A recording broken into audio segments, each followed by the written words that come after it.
Video की starting एक सुनहरी सुबह को दिखाते होता है जहाँ पे काफी सारे स्लाइम्स होते हैं जो कि इस दुनिया में बहुत ज्यादा ही रेयर माने जाते हैं। एक खाली मैदान में अचानक से प्रकट हुए और दो लोग उनको पेड़ों के पीछे से देख रहे होते हैं। उनमें से एक बोलता है, "श्श, अगर तुमने उन्हें जाने दिया तो सब कुछ ठीक रहेगा।" लेकिन दूसरा बंदा इसकी वार्निंग को इग्नोर मारते हुए डायरेक्ट मैदान की तरफ दौड़ता हुआ जाता है। पेड़ के पीछे छिपा हुआ बंदा बोलता है कि रुको, लेकिन वो बंदा बिल्कुल भी इसकी बात को नहीं सुनता और दूसरा बंदा दौड़ के जाता है और स्लाइम को एक क्रिटिकल हिट मारता है जो कि उसके कोर को तोड़ देता है और वो आदमी अपने तलवारों को इधर उधर घुमाता रहा और जितने भी सिल्वर स्लाइम थे उन सभी को मार दिया। मैदान अब पूरी तरीके से खाली था। उस अजनबी आदमी के आंखों में हरे कलर का लाइट दिखता है। तभी पता चलता है कि प्लेयर ताकाहाशी को 3 एस रैंक आइटम मिले, सिल्वर स्लाइम आर्मर, ग्लव्स और बूट्स। वहाँ खड़े आदमी ने बोला डैम गॉड। बाकी सभी को भी लगा कि ये क्रिटिकल और ये सारे लूट काफी ज्यादा खास हैं। वो जवान बंदा सोच रहा होता है कि इसका साथी कितना ज्यादा भाग्यशाली है। वो आदमी खुद भी विश्वास नहीं कर पा रहा था कि उसको 3 एस रैंक के इक्विपमेंट मिल चुके हैं। उसे ऐसा लग रहा था जैसे कि ये उसकी पिछली जिंदगी की सारी मुश्किलों का इनाम हो। पिछली जिंदगी में उसका नाम ताकाहाशी यूको था और वो ब्रोंज रैंक हंटर था। वो टोक्यो डंजन की पहली मंजिल पर था। तभी वहाँ खड़े एक आदमी ने मोबाइल का स्क्रीन दिखाया। मॉन्स्टर्स अब यहाँ पर पहुंच चुके थे। बाहर लोगों के लिए रहना बहुत ज्यादा मुश्किल हो चुका था। एक आदमी बोला बेहतर यही होगा कि हमें और अंदर जाना चाहिए, लेकिन उनमें कुछ लोगों को डर था कि ऊपर से मॉन्स्टर पीछा कर लेंगे। एक बंदे ने बूढ़े आदमी से बोला कि वो भी पीछे हट जाए, अभी स्लाइम से लड़ने का सही वक्त नहीं था। लड़के ने अपने दादा के कंधे पर हाथ रखा, लेकिन उन्होंने हाथ झटक दिया और बूढ़ा आदमी स्लाइम्स की तरफ आगे बढ़ने लगा। बाकी लोग सोच रहे थे कि वो पागल हो गया है। तभी किसी ने उसे धक्का दे दिया और वह गिर पड़ा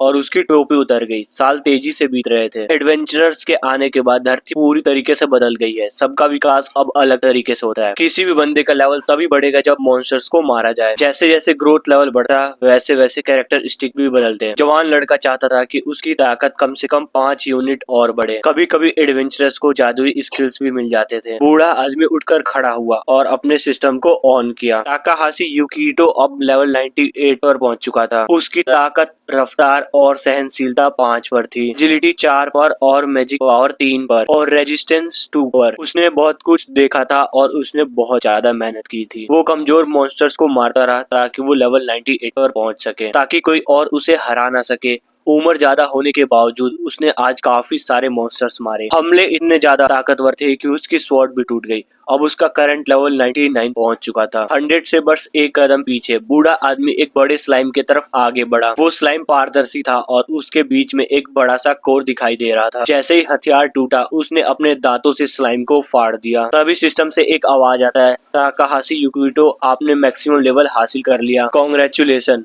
वह अपनी आंखों पर विश्वास नहीं कर पा रहा था। आखिरकार उसकी मेहनत सफल हुई।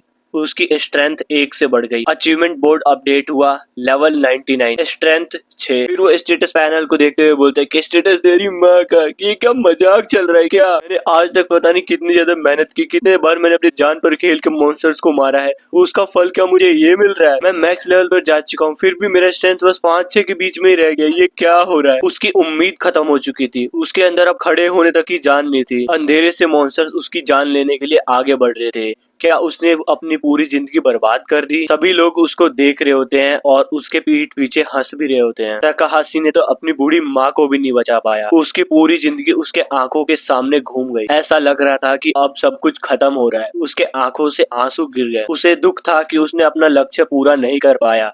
उसके अंदर अब और लड़ने की ताकत नहीं बची थी। कुछ ही पलों में उसकी जिंदगी खत्म होने वाली थी। इसी के साथ उसकी मौत हो जाती है। तभी ताकाहाशी के सिस्टम में एक एरर आ जाता है। सिस्टम ने लाइफ रिस्टोरेशन और रोल बैक स्टार्ट किया। प्लेयर का दिल फिर से धड़कने लगा। नोटिफिकेशन आता है, रिवील हिडन पैरामीटर और accrued bonus characteristic and compensation. उसने अपनी आंखें खोली, लेकिन नजर पूरी तरीके से साफ नहीं थी। अचानक से आवाज आती है कि कोई उसका स्वागत कर रहा है। अगले ही पल उसने एक मुस्कुराती लड़की को देखा और उस लड़की ने बोला, मिस्टर ताकाहाशी यूकिटो, अब आप एक एडवेंचरर बन चुके हैं, हरे आंखों वाला हीरो। ये सब सुन के बिल्कुल चौंक जाता है कि क्या ये सब मेरे साथ क्या हो रहा है। उसने चारों तरफ देखा और लड़की ने पूछा कि क्या कोई दिक्कत है? ताकाहाशी ने खुद को संभाला और पेंडेंट के लिए थैंक यू बोला। उसके थोड़ी देर बाद जब वो अकेला था तो उसने मन ही मन कहा, ये सब क्या चल रहा है? हीरो ने अपने स्मार्टफोन की स्क्रीन देखी और उसके चेहरे पे पसीना आ जाता है और सोचता है कि अगर मैं गलत नहीं हूँ तो ये वही दिन है जिस दिन मैंने हंटर गिल्ड में रजिस्ट्रेशन किया था। उसको ये बिल्कुल समझ नहीं आ रहा था कि ये सब हो क्या रहा है और ये सब कैसे हुआ। फिर वो सोचता है कि मरने से पहले उसको कुछ कैरेक्टर स्टिक करके विंडो आई थी। उसने अपना स्टेटस विंडो खोला लेकिन वहाँ पे भी कोई चेंजेस नहीं था। अचानक उसने एक नई चीज नोटिस की और उसकी आंखें अचानक से फटी की फटी रह गई। लक नाम का एक नया कॉलम आ चुका था जो कि पहले कभी नहीं था। ये कैरेक्टर स्टिक ऑफ लक शायद पिछली जिंदगी में छिपा हुआ पैरामीटर रहा होगा। उसे इन सब चीजों पे विश्वास नहीं हो रहा होता है और वो सोच रहा था कि ये सब मेरे साथ क्या हो रहा है। एक ऐसा बंदा जिसके साथ 70 सालों तक कुछ भी अच्छा नहीं हुआ। कुछ ही वक्त पहले तो वो बूढ़ा था लेकिन अब सब कुछ ठीक लग रहा है। यही सही टाइम है अपने नए मिली कैरेक्टर स्टिक को स्लाइम हंटिंग में यूज करने का। कुछ समय बाद फिर से हीरो टोक्यो डंजन के लेवल 1 पर आ चुका है। इस जगह का नाम है इनपेरिसेबल फुटप्रिंट। हमारे हीरो ने अपना लक्ष्य जल्दी ढूंढ लिया। कुछ स्लाइम हमारे हीरो के हंटिंग करने का वेट कर रहे थे। तभी उसने अपने आंखों के कोने से हलचल देखी, लेकिन जैसे ही पता चला कि वो क्या है तो वो यकीन नहीं कर पाया क्योंकि वो एक सिल्वर स्लाइम था। ये मॉन्स्टर बहुत ज्यादा ही रेयर है। इसने अपने पिछली लाइफ में इसको बस एक बार ही देखा था। सिल्वर स्लाइम शिकारी को देखकर भाग जाता है और बहुत सारे एक्सपीरियंस पॉइंट देता है। उसने सोचा कि बस एक कदम और तलवार इसको काट देगी और बहुत तेजी से उसके तरफ जाने लगा, लेकिन तभी कुछ चमका और एक तीर उसके स्पैरो के सामने आके गिर गई। लेकिन तभी वो बंदा हमारे हीरो से सॉरी बोलता है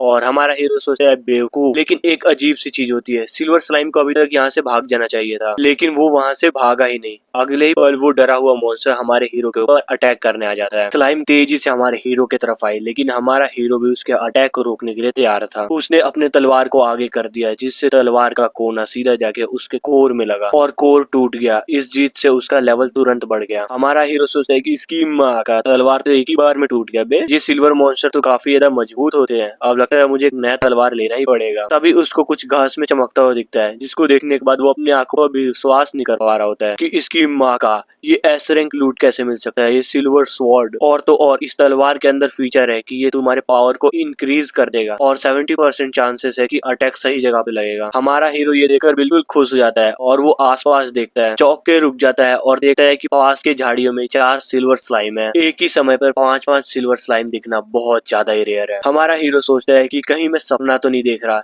लेकिन तभी चारों के चारों सिल्वर स्लाइम हमारे मेन कैरेक्टर के ऊपर हमला करने के लिए बढ़ते हैं। उनको देखकर ऐसा लग रहा था कि वो बहुत ज्यादा गुस्से में है। तो हमारा मेन कैरेक्टर सोचता है अब कोई रास्ता नहीं बचा, अब तो लड़ना ही पड़ेगा। अपनी नई तलवार की एबिलिटीज को ध्यान में रखते हुए सोचता है कि सभी को एक स्लैश में मारना संभव नहीं होगा। उसने एक के बाद एक कई क्रिटिकल हिट्स मारे और उसने कुछ ही देरों में सभी को हरा दिया। सच में लक बहुत ज्यादा अच्छे से काम कर रही थी। एक और क्रिटिकल हिट के साथ घासों के अंदर और भी आर्मर गिर जाते हैं। सब कुछ ठीक हो गया, उसने चारों को हरा दिया। ये हंटिंग बिल्कुल सक्सेसफुल जा रही थी। ये शिकार और भी 1 घंटे तक चला। इसको और 10 सिल्वर स्लाइम मिले। हर सिल्वर स्लाइम को मारने के बाद उसको एक एस रैंक का इक्विपमेंट मिल रहा था। अब तो मानना ही पड़ेगा कि किस्मत हो तो कुछ भी हो सकता है और इस चीज को देखकर हमारा हीरो काफी ज्यादा खुश था। वो सीधा घास में लेट गया और उसको जितनी भी चीजें मिली है उनके बारे में सोचने लगता है। आसमान की तरफ देखते हुए उसने सोचा कि अब जब मेरे पास ऐसी ताकत है तो मैं जरूर एक अच्छा इंसान बन सकता हूँ। शायद मैं अपने परिवार को खुश कर सकता हूँ। मेरी बीमार माँ को मेरी मदद की जरूरत है। मेरी बहन के लिए भी कुछ करना चाहिए। उसने आसमान की तरफ हाथ बढ़ाया और सोचा कि मैं सबके लिए क्या कर सकता हूँ। तभी वो अचानक से एक झटके में बैठ गया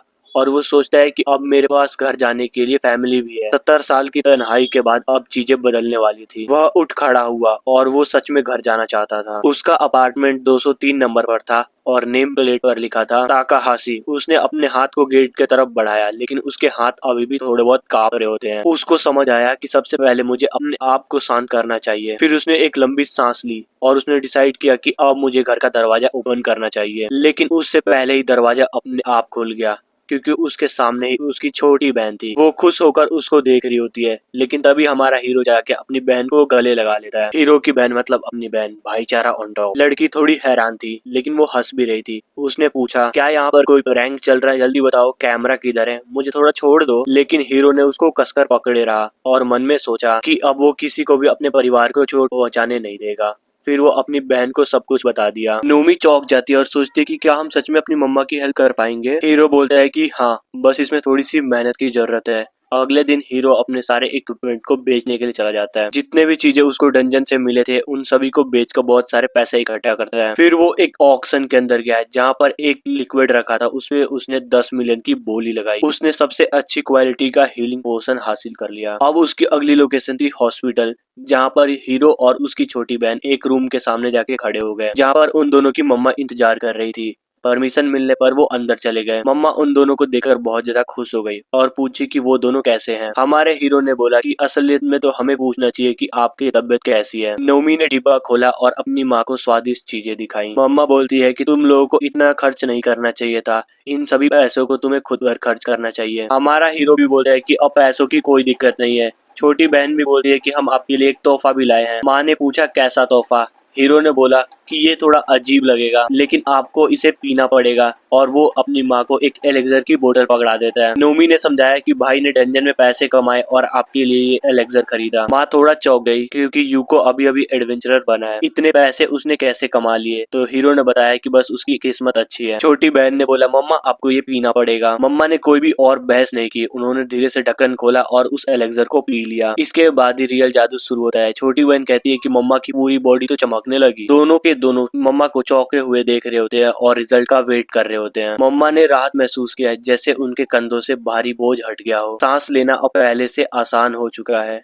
हीरो ये सब देखकर मुस्कुराया। ये बहुत अच्छी खबर थी। नोमी बोली गुड जॉब ब्रदर। मम्मी ने बताया कि दवे का स्वाद काफी ज्यादा कड़वा था, तो हमारा हीरो उसको जल्दी से केक ला के देता है। जब डॉक्टर ने मम्मा को देखा तो उसने पाया कि बीमारी के लक्षण काफी ज्यादा कम हो चुके हैं और अब बीमारी आगे नहीं बढ़ रही है। अब उनको थोड़ी देर के लिए रेस्ट की जरूरत है। इसके बाद मम्मा को हॉस्पिटल से छुट्टी मिल गई। अब वो फाइनली काफी लंबे समय के बाद तीनों एक साथ एक छत के नीचे रह पाएंगे। ये एक सपने जैसा था। माँ ने काफी लंबे समय बाद घर पर खाना खाया। खाना खाने के बाद माँ बर्तन धोते हुए बोली कि घर जैसा सुकून कहीं नहीं मिलता। नोमी बहुत ज्यादा खुश थी कि माँ अब ठीक है, लेकिन हमारे हीरो को ये काफी नहीं लगा। छोटी बहन ने चौंकते हुए अपने भाई की तरफ देखा और जवाब का इंतजार करने लगी। हीरो ने बताया कि ये पोषण एक अस्थायी इलाज है, अभी मम्मा पूरी तरीके से ठीक नहीं हो। ये सुनकर नोमी दुखी हो गई और उसने पूछा कि अब हमें क्या करना होगा। हीरो ने बताया कि अब हमें एक असली मैजिक एलिक्सर चाहिए। बहन ने सोचा कि क्या ये वही चीज है जो टीवी पर दिखाई जाती है, एक ऐसा आइटम जिसे दुनिया के सबसे अच्छे हंटर ने खोजा था। ये 50 लेवल नीचे गहराई में मिलता है और इसे पैसों से नहीं खरीदा जा सकता। नोमी ने बोला कि हाँ ये एक अनोखा आइटम है। हीरो भी हाँ बोलता है और बोलता है कि सही पहचाना, मैं उसी के लिए जा रहा हूँ। और यूनिक आइटम वही होता है जिसे सिर्फ खोजने वाला ही इस्तेमाल कर सकता है। ये एक ऐसा रिवॉर्ड है जिसे बिना किसी स्ट्रॉन्ग ओपोनेंट को हराए नहीं पाया जा सकता। नोमी ने पूछा कि अगर खरीदा नहीं जा सकता तो हमें इसे खुद ही खोजना पड़ेगा। फिर उसने पूछा कि क्या तुम इतनी गहराई तक जा सकते हो। हीरो ने बताया कि रियलिटी में नहीं जा सकता, मैं बीच में ही मारा जाऊंगा। फिर लड़की ने बोला कि फिर हम वो चमत्कारी एलेक्सर नहीं पा सकते। हीरो मुस्कुराता है और बोलता है कि देखते हैं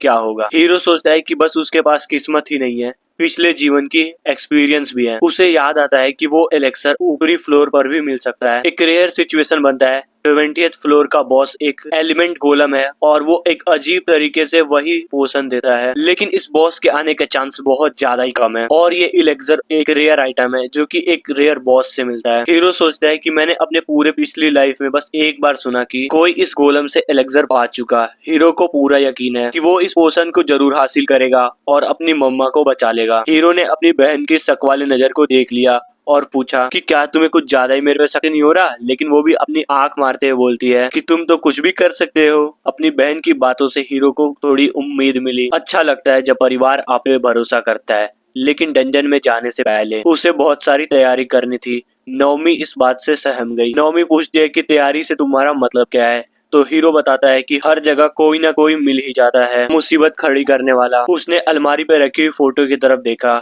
और डंजन के अंदर जाने के लिए सामान इकट्ठा करने लगा। शुरुआत करनी थी गियर से। उसके पास थी लार्ज एस रैंक की स्वॉर्ड जिसमें था फीचर इंक्रीज अटैक पावर। जब हीरो सामान को पैक कर रहा था तो उसकी बहन उसको गौर से देख रही थी। उसने पूछा कि क्या तुम सच में निकलने वाले हो। हीरो ने बोला हाँ। बहन पूछती है कि क्या तुम ऐसे ही जाने वाले हो, आमतौर पर वॉरियर भारी आर्मर पहनते हैं। हीरो ने बोला हाँ ऐसा तो करना चाहिए, लेकिन मैं अभी इतना ज्यादा पावरफुल नहीं हूँ कि भारी आर्मर उठा सकूंगा। स्टेटस विंडो किसी भी बंदे की सारी डिटेल्स बताती है। उसको देखने के बाद हीरो को इतना तो पता चल ही चुका था कि वो अपने आर्मर को नहीं ले जा पाएगा, इसीलिए सोचा कि मैं बस तलवार ही ले जा सकता हूँ। हीरो ने सोचा कि लेवल एलिवेशन की वजह से अब उसके पास कई स्किल्स भी हैं। उदाहरण के लिए माइटी लेवर लंच एक कॉम्बैक्ट स्किल है जिसमें 30% संभावना है कि लगातार 3 क्रिटिकल हिट्स लगे। नोमी ने पूछा कि क्या तुम अपनी स्ट्रेंथ बढ़ाना चाहते हो, तुम्हारी क्षमता बस 5 लेवल है। हीरो को अचानक से एक जगह की याद आती है, एलएसएस बीड, जहाँ पर स्थानीय मॉन्स्टर्स को मारने की वजह से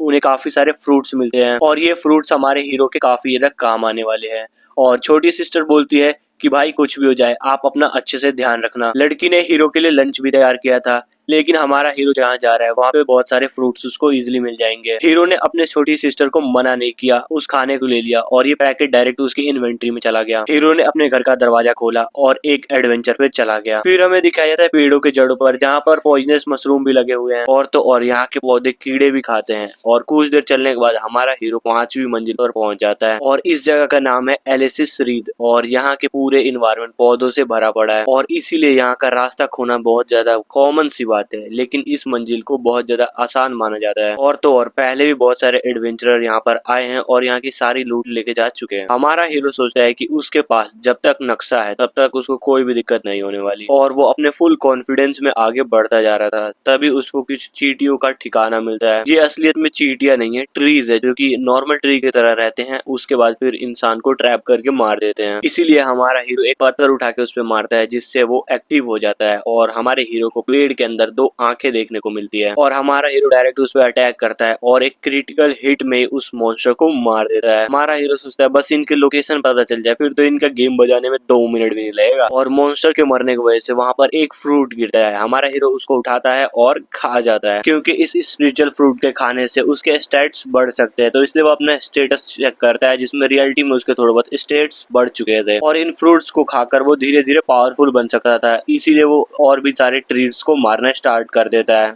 और पूरे समय ट्रीज मारता है, खाना खाता है, ट्रीज मारता है, फ्रूट्स खाता है, ट्रीज मारता है, फ्रूट्स खाता है और इतने सारे ट्रीज मार के कितना सारा फूड खाने की वजह से वो उस स्वाद से बिल्कुल ऊब चुका था। इसीलिए वो सोचता है थोड़ा सा ब्रेक लिया और थोड़ा घर का भी खाना खाया जाए जो कि सिस्टर ने दिया था। खाना खाने के बाद वो चेक करता है कि क्या वो अपने पंपिंग लिमिट तक पहुंच चुका है। वो स्टेटस देख के खुश हो जाता है कि फाइनली वो इंटरमीडिएट लेवल पर पहुंच चुका है। तब हीरो सोचता है कि चलो अब हो चुका है वापस जाने का समय, लेकिन तभी वो कुछ नोटिस करता है कि यहाँ पर कोई तो है। फिर वो आवाज लगाता है कि इसकी माँ का जो भी है यहाँ बाहर निकल जाओ। तभी आवाज आती है कि लड़के तू सारा लूट अकेले नहीं ले जा सकता है। तभी यहाँ पर 2 बंदे आते हैं, एक बंदा जिसके दांत सोने के थे और दूसरा बंदा जिसकी अंगूठी सोने की थी। इन दोनों को देखकर हमारा हीरो बोलता है कि तुम लोगों से लग तो नहीं रहा कि तुम लोग मॉन्स्टर हंटिंग के लिए आए हो, तुम लोग वही हो ना जो दूसरों के टुकड़ों पर पलते हो। और छोटा वाला बोलता है कि हाँ, और तू वही बंदा है ना जो अपने इक्विपमेंट पर निर्भर करता है बे। तभी इनमें से पतले वाला बोलता है कि ओए लड़के अगर तू अपना सारा सामान दे देगा तो हम तुझे छोड़ सकते हैं। लेकिन इसी के अगले मोमेंट में ही देखते हैं कि ये पतला वाला लड़का जमीन पे पड़ा हुआ है और हमारा हीरो सोचता है कि हाँ, जैसा मैंने सोचा था वैसे ही प्लान जा रहा है। और हमें दिखाया जाता है कि इस पतले वाले लड़के ने हमारे मेन कैरेक्टर के ऊपर अटैक किया था अपने स्वॉर्ड से और इसका अटैक जाके हमारे हीरो से लगा भी होता है, लेकिन उस अटैक का कोई फायदा नहीं होता क्योंकि उसके पास जो कपड़े वगैरह थे उसने उसको बचा लिया क्योंकि अटैक डैमेज को कम करते हैं क्योंकि उसके इक्विपमेंट तगड़े हैं। और हमारा हीरो सोचता है कि अगर मेरे पास इतने खतरनाक इक्विपमेंट नहीं होते तो आज मेरा पेट छिल चुका होता। और ये छोटा वाला लड़का सोचता है कि किसको पता था कि ये बंदा मेरे पार्टनर को बस एक घूंसे में ही मार डालेगा। हमारा हीरो इसको एक एडवाइस देता है कि तू अपने आप को सरेंडर कर दे तो मैं तेरी जान छोड़ दूंगा बे।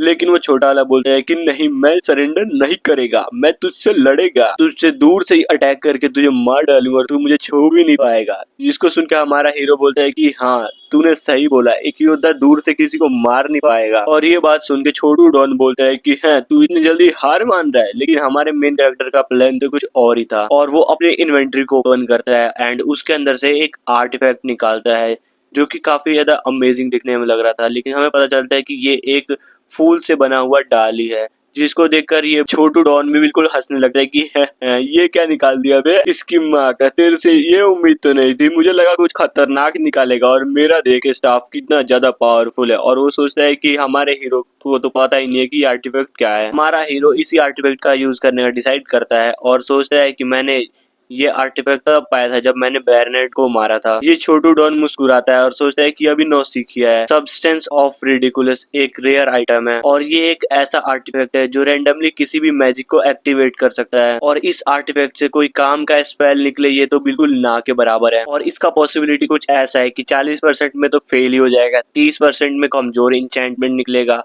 और दोबारा 30% में कुछ बफ वगैरह मिल जाएगा और बस 9% में कोई थोड़ा बहुत मिड लेवल का स्पेल आ जाएगा जो कि थोड़ा बहुत काम आ सकता है। और इसी के साथ ये छोटू डॉन अपने स्टिक से एक मैजिक करता है जो कि मिड लेवल का मैजिक होता है और सोचता है कि अगर हमारा हीरो बहुत ज्यादा लकी भी हुआ, अगर उसने 9% में अपना लक ला लिया और उस मिड लेवल की टेक्निक को कर दिया, फिर भी मेरे जीतने के चांसेस उससे तो ज्यादा ही है क्योंकि इसके पास स्पेशल इक्विपमेंट फॉर मेजेस 50 था। और इस छोटे डॉन को लगा कि जीतने के चांसेस तो पूरे उसके हैं और अब इस नए लड़के का किस्मत यहाँ पे साथ देना बंद कर देगा। एंड इसी के साथ वो अटैक हमारे हीरो के तरफ कर देता है, लेकिन हमारा हीरो यहाँ से हटा नहीं और बस आते हुए खतरे को देखता रहा। एंड उसके बाद वो अपनी एक आंख को बंद करता है और इस मैजिकल स्टाफ को यूज करने का सोचता है। एंड इसी के साथ वो एक बहुत ज्यादा ही खतरनाक आग के गोले या फिर एस्टेरॉइड कुछ भी बोल लो, उतना बड़ा अटैक को करने के लिए तैयार हो जाता है। एंड इसी के साथ अपने अटैक को छोटू डॉन की तरफ कर देता है, जिसके वजह से रास्ते में आने वाली हर एक चीज को अटैक जलाया जा रहा था। और ये नजारा देखने में बहुत ज्यादा ही डरावना था, और थोड़ा वक्त और पूरा जंगल ही जल जाएगा। और अब इस मेज को समझ नहीं आ रहा कि इसका फायरबॉल इसी के ऊपर पलट कर आ चुका है। अपना सर पकड़ लिया और सोचा कि इस अटैक को करना बहुत ज्यादा ही रेयर है और इस स्पेल के आने का चांस 0.05% है। और अब आग आसमान में फैल चुकी है। मेज अब बिल्कुल डर से कांप रहा होता है और सोचता है कि नहीं,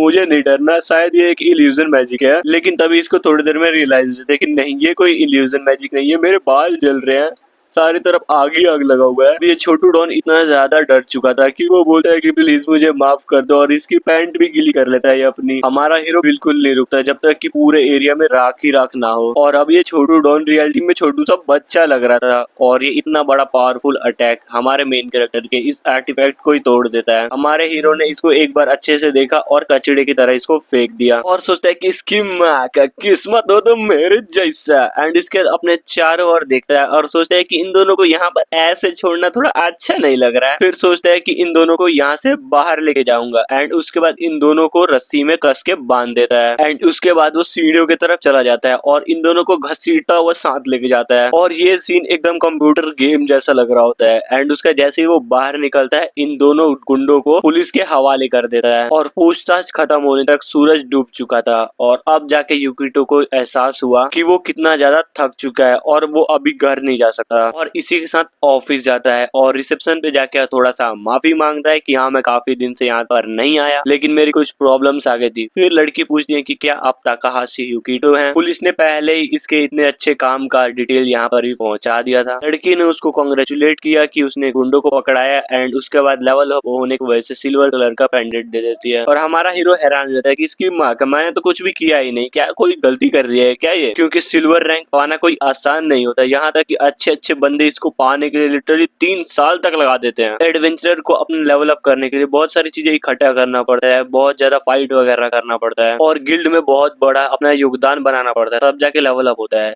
लेकिन लड़की बोलती है कि इसमें कोई भी गलती नहीं हो रही है मेरी। हमारे हीरो ने क्रिम्सन गैंग के 2 बंदों को पकड़वाया था, जो कि एक बहुत बड़ी इविल गैंग है। फिर हमारा हीरो सोचता है कि इन दोनों को पकड़वाने की वजह से मेरे को इतने ज्यादा पॉइंट मिल चुके हैं, जिसकी वजह से मेरा लेवल अप हो चुका है और मेरे को सिल्वर रैंक मिल चुका है। वाओ! लड़की बोलती है कि आपने काफी ज्यादा मेहनत की है और ये जो दोनों अपराधी थे जो कि सिल्वर रैंक इतने पावरफुल थे, हमारे हीरो को लिटरल विश्वास नहीं होती कि इसकी माँ का, ये दोनों इतने ज्यादा पावरफुल थे क्या बे? लगता है मेरी किस्मत ही कुछ ज्यादा ही अच्छी है। हमारा हीरो इसके बाद अपना सिल्वर पेंडेंट उठा लेता है और बोलता है कि हाँ, लगता है मैं कुछ ज्यादा ही किस्मत वाला हूँ। फिर ये लड़की बोलती है कि जैसा कि मैंने सोचा था, आप बहुत ज्यादा ही काइंड दिल वाले हैं और ये सिल्वर रैंक आप पे बहुत ज्यादा ही अच्छी लग रही है। हम लोग आपका नीचे के लेवल्स पर इंतजार कर रहे हैं। डंजन की मंजिलें एडवेंचरर के रैंक से डिसाइड होती हैं। ब्रोंज रैंक वाले 10वीं मंजिल तक जा सकते हैं और सिल्वर वाले 30वीं मंजिल तक, और गोल्ड वालों के लिए कोई भी लिमिट नहीं है। हमारा हीरो चेन को अपने गले में डालता है और सोचता है कि अब मेरा टारगेट होने वाला है कम से कम 20 लेवल तक पहुंचना। फिर ये रिसेप्शनिस्ट लड़की बोलती है कि मुझे विश्वास है कि आप कर लेंगे, लेकिन आप थोड़ा अपना ध्यान रखिएगा क्योंकि वो इलाका काफी ज्यादा खतरनाक है और हमारी कंपनी वहाँ पर अकेले जाने पे किसी को भी सिफारिश नहीं करती है। हमारा हीरो उसके एडवाइस के लिए उसको थैंक यू बोलता है और बाहर की तरफ जाने लगता है। और हमारे हीरो को जाता हुआ वो लड़की भी देख रही होती है और हमारा हीरो सोचता है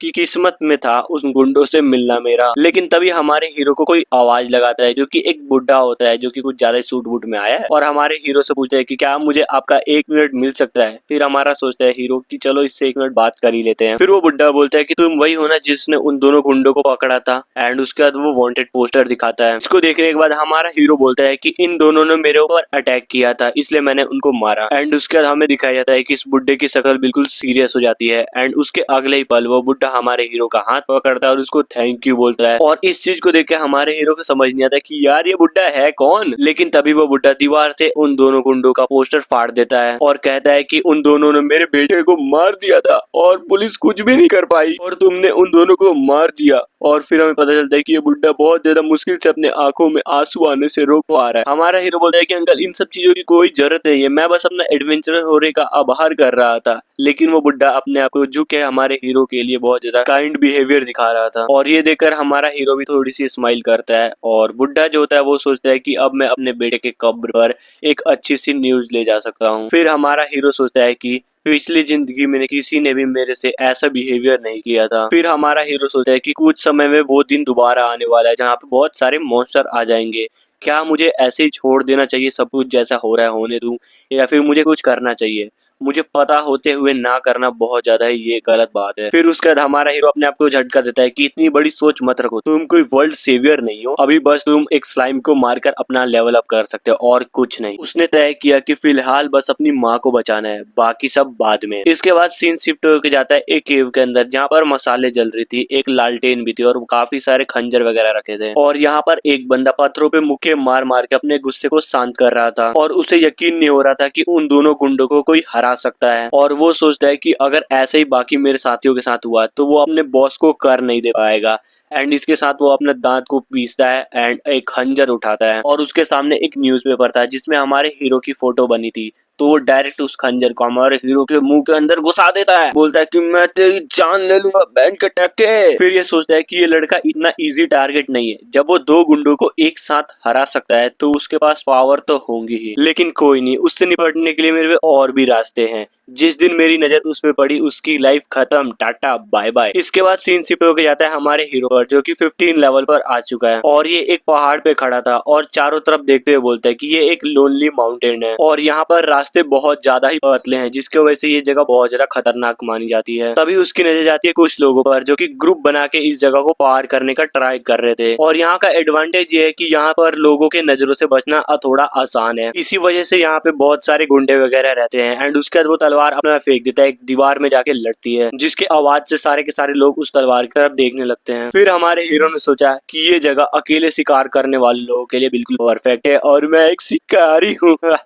और यहाँ पर लेवल अप करना बहुत ज्यादा आसान हो जाएगा और 20वीं मंजिल पे जाने से पहले का एक्सपीरियंस लेना यहाँ सबसे ज्यादा अच्छा होने वाला है। पहले तो हमारा हीरो बस स्लाइम को मार के लेवल अप करना चाहता था, लेकिन उनको इतना ज्यादा मार दिया कि अब सिल्वर स्लाइम स्पॉन होना ही बंद हो चुके हैं। इसीलिए हमारे हीरो ने प्लान में चेंजेस कर दिए कि जो मॉन्स्टर दिखेगा वो मरेगा साला। और बहुत सारे मॉन्स्टरों को मारता है, चील को मारता है, आर्मडीलो को मारता है, एक आंख वाले पत्थर को मारता है, भालू को मारता है। इन सभी को मारने की वजह से उसको काफी सारे एस रैंक के आइटम भी मिलते हैं, जैसे कि एक बो हो गया, ग्लव्स हो गया, तीर वगैरह, तलवार वगैरह सब मिलते हैं उसको। हमारा हीरो इतना ज्यादा मगन था हंटिंग में कि उसको कुछ भी पता ही नहीं चलता है कि कोई उसमें नजर रख रहा है और हमें पता चलता है वो गुंडों का बॉस उसमें नजर रख रहा है। और ये गुंडा हमारे हीरो को अच्छे से देख रहा होता है, उसके सारे इक्विपमेंट वगैरह देखता है कि उसका आर्मर है या नहीं, वो अकेला है, सब कुछ नोटिस करता है और सोचता है कि ये बंदा काफी ज्यादा ताकतवर है। और ये गुंडों का बॉस सोचता है कि ये लौंडा मेरे इलाके में आके सारे लोगों को मार के इस इलाके को कब्जा करना चाहता है, इसको छोड़ूंगा नहीं। लेकिन एक सांस लेता है और बोलता है अभी मेरे कुछ करने की जरूरत नहीं है। और वो एक अच्छे टाइम का इंतजार कर रहा होता है और पूरे दिन हमारे हीरो को नजर रखता है। तभी इस बंदे को एक आइडिया आता है कि मुझे खुद अटैक करने की जरूरत नहीं है और वो यहाँ से भागते हुए जाते हुए सोचता है कि मैं अटैक क्यों करूं, मुझे बस थोड़े बहुत चीजें करनी है।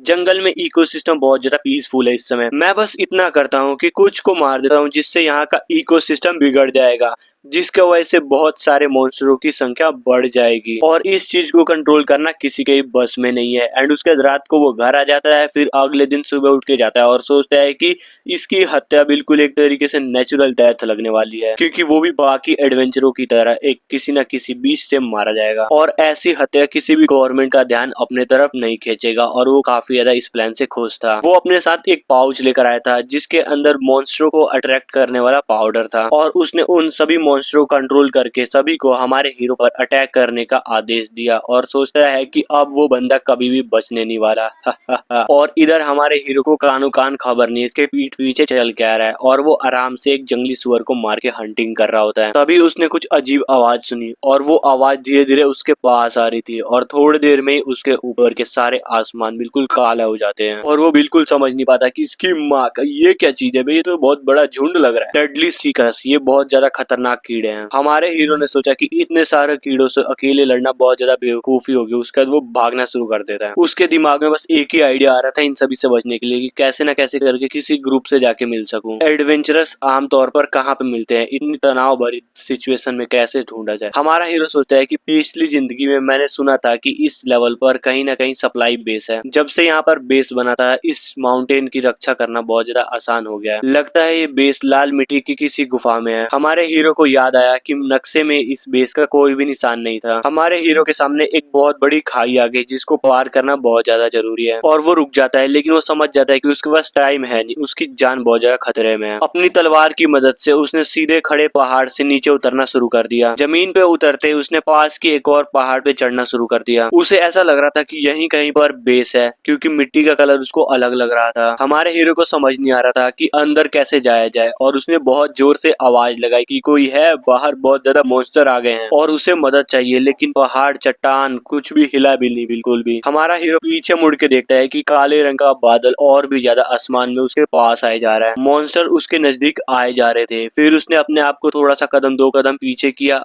और सोचा कि अब मुझे ये करना ही पड़ेगा। एंड उसके बाद उसने अपनी तलवार निकाली और जो चट्टान है उसको ही तोड़ डाला। लेकिन अगले पल ही जो उसने देखा वो बिल्कुल हैरान हो गया। इस केव के अंदर बहुत सारे लोग थे, लेकिन सारे के सारे बंधे हुए थे और अधनंगे थे, हाथ पैर बंधे हुए और मुंह पर टेप लगा हुआ। हमारा हीरो अपनी आंखों पर बिलीव नहीं कर पा रहा था कि यहाँ पर क्या हो रहा है। सभी लोग हमारे हीरो को देखने लगे और उनके अंदर एक उम्मीद थी कि ये हमें बचा लेगा। हमारा हीरो सोचता है कि लगता है मैंने गलती से किसी ह्यूमन सप्लाई गैंग का अड्डा ढूंढ लिया है। कोई भी यहाँ पर नहीं बोल पा रहा था क्योंकि उन सभी के मुंह में कुछ न कुछ लकड़ियां ठूसी गई थी। हमारा हीरो अपनी फुल स्पीड में आता है और सबकी रस्सियां 2 सेकंड के अंदर ही काट देता है। इन सभी लोगों को ऐसा लग रहा था कि फाइनली हम बच चुके हैं। फिर हमारा हीरो उनसे सवाल पूछना शुरू करता है। सभी लोगों ने बताया कि उनके ऊपर हमला हुआ था, फिर वो सारे बेहोश हो गए। उन्हें मारा क्यों नहीं गया, इसका मतलब सिंपल था कि उन्हें बेचा जाएगा। हमारा हीरो कंफ्यूज था और सोचता है कि क्या मैंने गलती से किसी गैंग का अड्डा ढूंढ लिया, ये तो सप्लाई पॉइंट होना चाहिए था। फिर हमारे हीरो को समझ आया कि अभी के लिए ये अड्डा है, बाद में ये सप्लाई अड्डा बनेगा, पहले ये गुंडों का अड्डा होगा और पुलिस ने इस जगह पर रेड मारकर इसको एक सप्लाई पॉइंट बना दिया होगा। हमारा हीरो ऐसा महसूस करता है कि लगता है वो कुछ ज्यादा ही पहले पहुंच चुका है यहाँ पर। उसको अपनी पिछली जिंदगी में किसी चीज की परवाह नहीं थी। उसने अपने पूरी जिंदगी स्लाइम हंट में बिता दिया था। उम्र बढ़ने पर समय का एहसास भी कम हो जाता है। फिर उसने सोचना बंद किया। अभी सोचने का वक्त नहीं है, उसे तुरंत कोई रास्ता निकालना होगा। यहाँ पे जितने भी लोग थे वो सारे के सारे निहत्थे थे और ये मुलाकात इसको बहुत ज्यादा चौंका दिया था। वो सभी को एक जगह पर इकट्ठा करता है चिल्ला के कि सब यहाँ पे सुनो,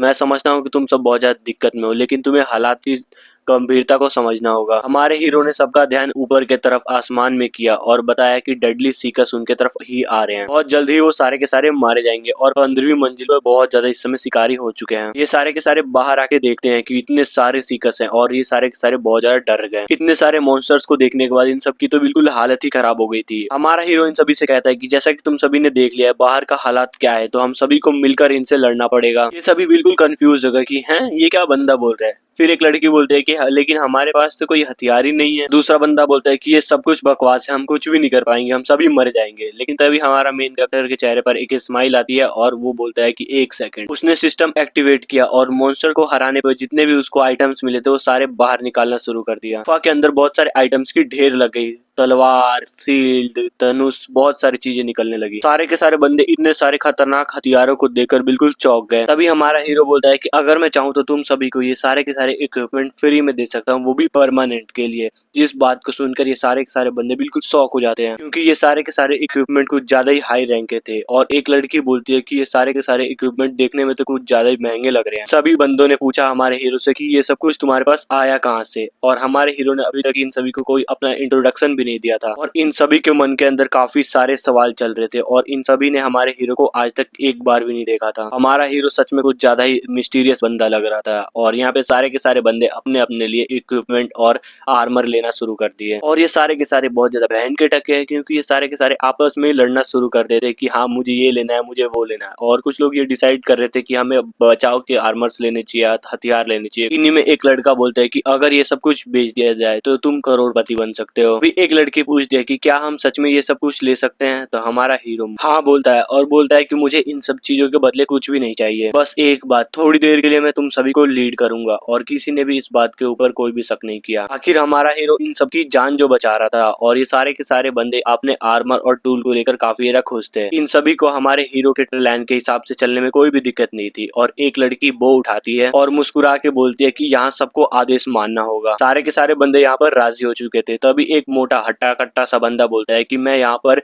ध्यान बटाने का भी काम करूंगा। हमारा हीरो इन सभी को चुप रहने के लिए कहता है और उसके दिमाग में उसके पिछली जीवन की यात्राएं सारी टहलने लगी, मरने से कुछ समय पहले की। और वो सोचता है कि फाइनली मुझे लीडर बनने का मौका मिल ही चुका है। और इनमें कुछ बहन के टके ऐसे थे जो एक दूसरे को देखकर काफी ज्यादा मुस्कुरा रहे थे, जैसे कि एक गेम चल रहा हो। लेकिन हमारा हीरो काफी ज्यादा टेंशन में था। वो गुफा के गेट की तरफ जाके अपने हाथ को ऊपर करते हुए बोलता है, हमें इस गुफा के पतले होने का फायदा उठाना होगा, इससे सारे के सारे मॉन्स्टर एक साथ हमारे अंदर नहीं आ पाएंगे। हमारा हीरो बोलता है कि सबके सब ध्यान से सुनो, सारे के सारे बंदों को मॉन्स्टर को जितना हो सके उतना मारना है। फिर सभी के चेहरे को देखता है, कुछ तो कॉन्फिडेंट लग रहे थे लेकिन कुछ ज्यादा ही डरे हुए सहमे से लग रहे थे। उसको यकीन था कि अगर सब मिलकर लड़ेंगे तो इस झुंड को हरा सकते हैं। हमारे हीरो ने तलवार उठाया और सभी को बोला कि सारे के सारे बंदे तैयार हो जाओ फाइट के लिए। एंड इसी के साथ गुफा से मॉन्स्टर्स आना शुरू कर देते हैं। हमारे हीरो ने सारे के सारे मॉन्स्टर्स को एक एक करके काट गिराया। हमारे हीरो का प्लान काफी ज्यादा अमेजिंग है और हमारा हीरो तलवार घुमाता रहता है और सारे के सारे बंदे हमारे हीरो का अच्छे से साथ दे रहे थे। और लाल बालों वाली लड़की अपने बो को खींचती है और काफी सारे एरोज मारना शुरू कर देती है। और यहाँ पर एक बंदा ऐसा था जो कि काफी अच्छा मेज था। इन सभी ने मिलकर पहले रेड को तो रोक लिया था। यहाँ पे इतने सारे मॉन्स्टर आ गए थे कि गुफा का दरवाजा पूरी तरीके से ढक चुका था। लेकिन यहाँ पे सारे के सारे बंदे अपने आप को बचाने के लिए लड़ते रहे। यहाँ पे काफी बड़ी संख्या में मॉन्स्टर्स मारे जा रहे थे और काफी सारे और भी आए जा रहे थे। और इनमें से काफी सारे बंदों की तो उम्मीद अब टूट जा रही थी। यहाँ पर किसी को भी ऐसा नहीं लग रहा था कि ये रेड खत्म होने वाली है। और हमारा हीरो भी सोचता है कि हालात अब हाथ से निकले जा रहे हैं। उसे खुद भी ऐसा नहीं लग रहा था कि क्या ये लड़ाई जीती भी जा सकती है। तभी सबने महसूस किया कि चट्टानें हिलने लगी हैं, ऊपर से पत्थर गिर रहे हैं। हमारे हीरो ने कहा, बिना फॉर्मेशन को तोड़े हुए धीरे धीरे पीछे हटो। सारे लोग पीछे की तरफ भागने लगे। कीड़े और भी ज्यादा भरने लगे थे। पत्थर गिरने की वजह से गुफा ढहने का डर था। सारे लोग यहाँ पर घबराए हुए थे। हमारा हीरो चारों तरफ नजर घुमाता है और सोचता है कि ये गुफा काफी ज्यादा कमजोर है तो इसलिए भरोसेमंद है नहीं। तभी उसकी नजर गुफा में पड़े हुए एक्सप्लोजन पे पड़ी, जहाँ पर सोचा कि यही अब इनकी आखिरी उम्मीद है। सारे के सारे बम गुंडों ने गुफा को चौड़ी करने के लिए रखा होगा। उसने जल्दी से बम को उठाया और सभी से चिल्लाते हुए बोला कि सारे के सारे ध्यान से मेरी बात सुनो, यहाँ पर जितने भी बम पड़े हुए सबके सबको कलेक्ट करो। फिर एक लड़का बोलता है कि विस्फोटक वो कहाँ है? तभी उसकी नजर पड़ती है और बोलता है कि हाँ, हम इसे हथियार के रूप में यूज कर सकते हैं। लड़कियां भी दौड़ पड़ी, मानो कि उनकी अब ये आखिरी उम्मीद हो। कई घंटों तक लोगों ने जान बचाने की कोशिश में लड़ाई की। ये फाइट काफी ज्यादा मुश्किल थी, लेकिन अपनी जिंदगी की लड़ाई में लड़ना तो सबको ही पड़ता है। अब गुफा का बस 1/3 हिस्सा ही बचा था। लोगों को एहसास हुआ कि अगर अब भी कुछ नहीं किया तो सब कुछ खत्म हो जाएगा। और एक लड़की की माना सारी की सारी खत्म हो चुकी थी और अगर ये फाइट और भी थोड़ी देर चली तो ये सारी की सारी गुफा टूट जाएगी। उसे ऐसा लग रहा था कि अब सब कुछ खत्म होने वाला है, लेकिन फिर भी वो ट्राई कर रहा था कि सारे सिचुएशन को कंट्रोल में लाया जा सके। लास्ट में उसने अपने आंखें बंद की और उसने मान लिया कि अब कोई रास्ता नहीं बचा। अटेंशन, हमारे हीरो ने चिल्लाया और सारे लोग पलटे और हमारे हीरो की तरफ देखने लगे। फिर हमारे हीरो ने बोला कि जितने भी हमें बम मिले सारे के सारे मेरे को दे दो। और सारे लोग दे देते हैं, कोई भी शक नहीं करते हैं। लेकिन उनको थोड़ा बहुत शक था कि अब ये इससे करेगा क्या। उन सभी को विश्वास नहीं हो रहा था कि बस इतने से धमाकों से सारे के सारे सीकस मारे जा भी सकते हैं। एक बोलता है कि ये तो कुछ ऐसा लग रहा है जैसे कि बाल्टी से समुद्र में पानी भी निकाला जा रहा है। हमारे हीरो ने डिसाइड किया कि अब इस गुफा को गिराना ही पड़ेगा। चट्टाने मॉन्स्टर्स के ऊपर गिरेंगे। ये सारे के सारे मॉन्स्टर बुद्धिहीन हैं। ये मॉन्स्टर उन पे अटैक करते हैं जिनको वो खतरा मानते हैं और इस वक्त वो खतरा हमारा हीरो है। तभी एक लड़की चिल्लाई कि छत में बहुत बड़ा छेद हो चुका है और गुफा गिरने वाली है। हमारे हीरो ने अपनी टीम को पीछे बढ़ने के लिए बोला। तभी एक बंदा हमारे हीरो से बोलता है, क्या तुम सच में यहीं रुकने वाले हो? क्या तुम्हें मरने से डर नहीं लगता? वो सारे लोग जानना चाहते थे कि क्या हमारे हीरो के पास कोई प्लान है, लेकिन हमारा हीरो कुछ बोलता नहीं है, बस मुस्कुराता है। उसे बस अपने ऊपर पूरा भरोसा था। फिर वो अकेले मॉन्स्टर के सामने था। हीरो समझ गया था कि कभी कभी जोखिम लेना ही पड़ता है और यही वो पल है। उसने तय किया कि अब एक्सप्लोजन का राइट टाइम आ चुका है। No determination skill activated, 60% chance of explosion. हमारे हीरो को यकीन था उसकी लक काम आएगी। अगले ही पल नोटिफिकेशन आता है, item damage, 25% chance of determination. पर लास्ट में धमाका हो ही जाता है और सारे के सारे मॉन्स्टर्स का काम खत्म और हमारा हीरो भी खाई में गिरने लगता है। रास्ते में पीछा कर रहे इंसेक्ट्स को मारते हुए नीचे जा रहा। उसने गिरते हुए भी अपने आप को बैलेंस करने की कोशिश की और अभी तक उसने अपनी तलवार को छोड़ा नहीं था। दोबारा से उसने एक बार अपनी हाई जंप इस्तेमाल किया और अभी तक एक मॉन्स्टर बचा हुआ था जो कि हमारे हीरो के जस्ट सामने ही आ जाता है। हमारा हीरो सोचा कि बस अब बहुत हुआ। उसका एक क्रिटिकल मारा और एक खतरनाक जंप लेके ऊपर चला गया। जो लोग लड़ाई देख रहे थे वो बिल्कुल ही शॉक थे कि ये सब हो क्या गया। लेकिन हमारा हीरो अभी भी टॉप पर नहीं पहुंचा था तो उसने ट्राई किया अपने स्वॉर्ड को पहाड़ के अंदर घुसाने का। लेकिन इस बार स्वॉर्ड पहाड़ के अंदर नहीं घुसी और वो पहाड़ी से नीचे गिर गया। लेकिन तभी ऊपर से किसी ने रस्सी को गिरा दी और उस रस्सी ने हमारे हीरो के हाथ को जकड़ लिया और हमारे हीरो ने भी उस रस्सी को काफी तेज से पकड़ा और सारे के सारे बंदे लाइन लगा के हमारे हीरो को ऊपर की तरफ खींचने लगे। फाइनली हमारा हीरो बच जाता है और यहाँ पे दिखाया जाता है जितने भी डेडली सीकर्स थे वो सारे मरे पड़े हैं, पहाड़ के टुकड़े पड़े हैं। हमारा हीरो पहाड़ी के कोने पे बैठा और अपने काम को देखा और उसे बहुत ज्यादा ही अच्छा लग रहा था कि इसकी माँ का मजा ही आ गया बे। और ये सारे के सारे बंदे खुश थे कि इतने सारे सीकर्स से लड़ने के बाद भी हमारी जान नहीं गई। तभी सिस्टम में नोटिफिकेशन आता है कि हीरो ने काफी सारे डेडली सीकर्स को मारा है, इसलिए उसको टाइटल दिया जाता है फाइटर का। और दूसरी तरफ बैंडिट्स का लीडर बहुत ज्यादा ही गुस्से में था। उसने टेबल को लात मार दिया। उस कमीने ने तो मेरा पूरा बेस ही बर्बाद कर दिया, अब मुझे खुद जवाब देना होगा। उसने शराब की बोतल खोली और गट करते हुए पी गया और फिर उस बोतल को दीवार पर देकर मारा। फिर उसने बोला कि अब मैं खुद जाके ताकाहाशी युकितो को मर्डर करूंगा, चाहे मेरी जान ही क्यों न चली जाए। और दूसरी तरफ दिखाया जाता है हमारा हीरो जो कि एडवेंचरस गिल्ड में आ चुका था। जैसे ही हमारा हीरो वहां पर आया था यहाँ पे सारे के सारे लोग उसी को देखे जा रहे थे। हमारा हीरो सोचता है कि यार इस बार तो कुछ ज्यादा ही लोग मेरे को देख रहे हैं। काउंटर वाली लड़की बोलती है कि तुमने इस बार और ज्यादा अच्छा काम किया है और अब से तुम्हारा नाम पड़ चुका है माउंटेन क्रशर, जिसने अनगिनत लोगों की जान बचाई थी। और यहाँ पे सारी की सारी गिल्ड हमारे हीरो को अप्रोच करती है। लेकिन आज हीरो का मूड बिल्कुल भी बातचीत का नहीं था। हमारे हीरो ने माफी मांगी और बोला कि आज मैं बहुत ज्यादा जल्दी में हूं तो प्लीज माफ करना। हमारे हीरो ने सभी के इनविटेशन को इसलिए मना किया था क्योंकि उसके कुछ अलग ही प्लान थे। उसके मन के अंदर अपनी माँ के लिए एलेक्सर बनाने का ख्याल चल रहा था क्योंकि वो जानता था अगर वो टीम में चला जाएगा तो एलेक्सर बनाना और बहुत ज्यादा ही मुश्किल हो जाएगा। टीम में लूट रैंडम तरीके से बढ़ती है और रेयर आइटम मिलने का चांस बहुत ज्यादा घट जाता है। हमारे हीरो ने सोचा कि जितनी बड़ी टीम होगी उतना ही कम चांस होगा जीतने का। हमारे हीरो ने डिसाइड किया कि वो नाराज नहीं होगा क्योंकि अपनी पिछली लाइफ में उसने डंजन्स को अकेले ही तो क्लियर किया था, तो अब क्यों कुछ बदला जाए। एंड उसके बाद वो गिल्ड से बाहर आ जाता है और पूरे दिन का सारा काम निपटाकर हीरो घर के तरफ चला गया। उसकी माँ और बहन ने उसके लिए स्वादिष्ट खाना बना के रखा था और हमारा हीरो इसको देखकर काफी ज्यादा खुश हुआ क्योंकि वो इतनी ज्यादा खतरनाक एडवेंचर के बाद काफी ज्यादा भूखा था। इसके बाद सभी लोग खाना खाने से पहले भगवान के लिए प्रार्थना करते हैं एंड उसके बाद यहाँ पर बैठकर हमारा हीरो अपनी फैमिली के साथ खाना एंजॉय करने लगता है। इस खाने का स्वाद इसको काफी ज्यादा जाना पहचाना सा लगा।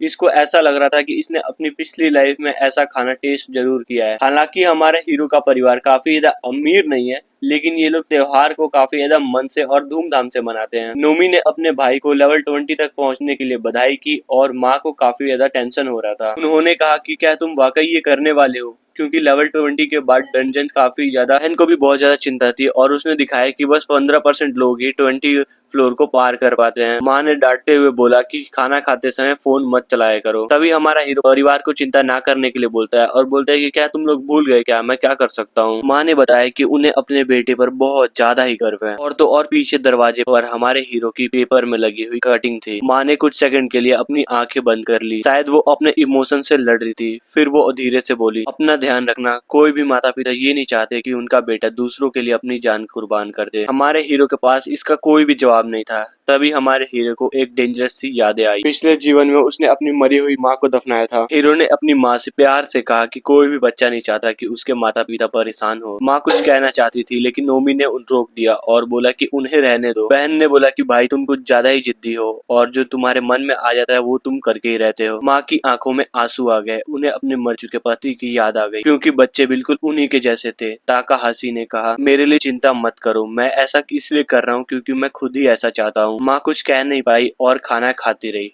हीरो ने पानी की परछाई में अपना फेस देखा। पिछले जीवन में मैं अपनी माँ को बचाने में असफल रहा। उस बारे में सोचकर मेरा दिल लहूलुहान हो जाता है और इस बार मुझे अपनी माँ को बचाना ही होगा और इसके लिए मुझे वो मैजिक एलेक्सर चाहिए ही चाहिए। और खाना खत्म करने के बाद इसने अपने परिवार को थैंक यू बोला इतने स्वादिष्ट खाने के लिए। उसके बाद थोड़ी देर आराम करने के बाद वो चला गया डंजन के तरफ और सीढ़ियां उतरते हुए मन के अंदर आने वाले सारे प्रॉब्लम्स के बारे में संभावनाओं को सोचने लगा। तभी सिस्टम से नोटिफिकेशन आता है Tokyo dungeon level 20 alchemist test. और तो और उसके सामने एक दीवार थी जो कि फिजिक्स की माँ बहने कर रहा था। हमारे हीरो ने दो मॉन्स्टर्स को देखा और बोला कि इसकी माँ का अब नहीं छोड़ूंगा। तलवार लेके उनके तरफ दौड़ जाता है। वो उन मॉन्स्टर्स को देखने के बाद बोलता है कि इसकी माँ का ये कैसे मॉन्स्टर्स है बे, ना रोबोट है ना स्केलेटन है, ये मिक्सचर है बे, कहीं ये बीच के तो नहीं है ना। और तो और उनकी आंखों में रेड कलर की ऑरा दिख रही थी। हमारे हीरो को याद आता है कि इस लेवल के मॉन्स्टर्स अकार्बनिक पदार्थों से बने हुए हैं। हमारा हीरो फुल फ्लैश वाली स्पीड में जाता है और दोनों मॉन्स्टर्स पर एक साथ ही अटैक कर देता है और सोचता है कि ये मॉन्स्टर्स काफी ज्यादा खतरनाक हैं और ऊपर से ये सारे के सारे मरे पड़े हैं और इनमें से कुछ के पास तो पंख भी था जो कि हमारे हीरो के ऊपर हवा में से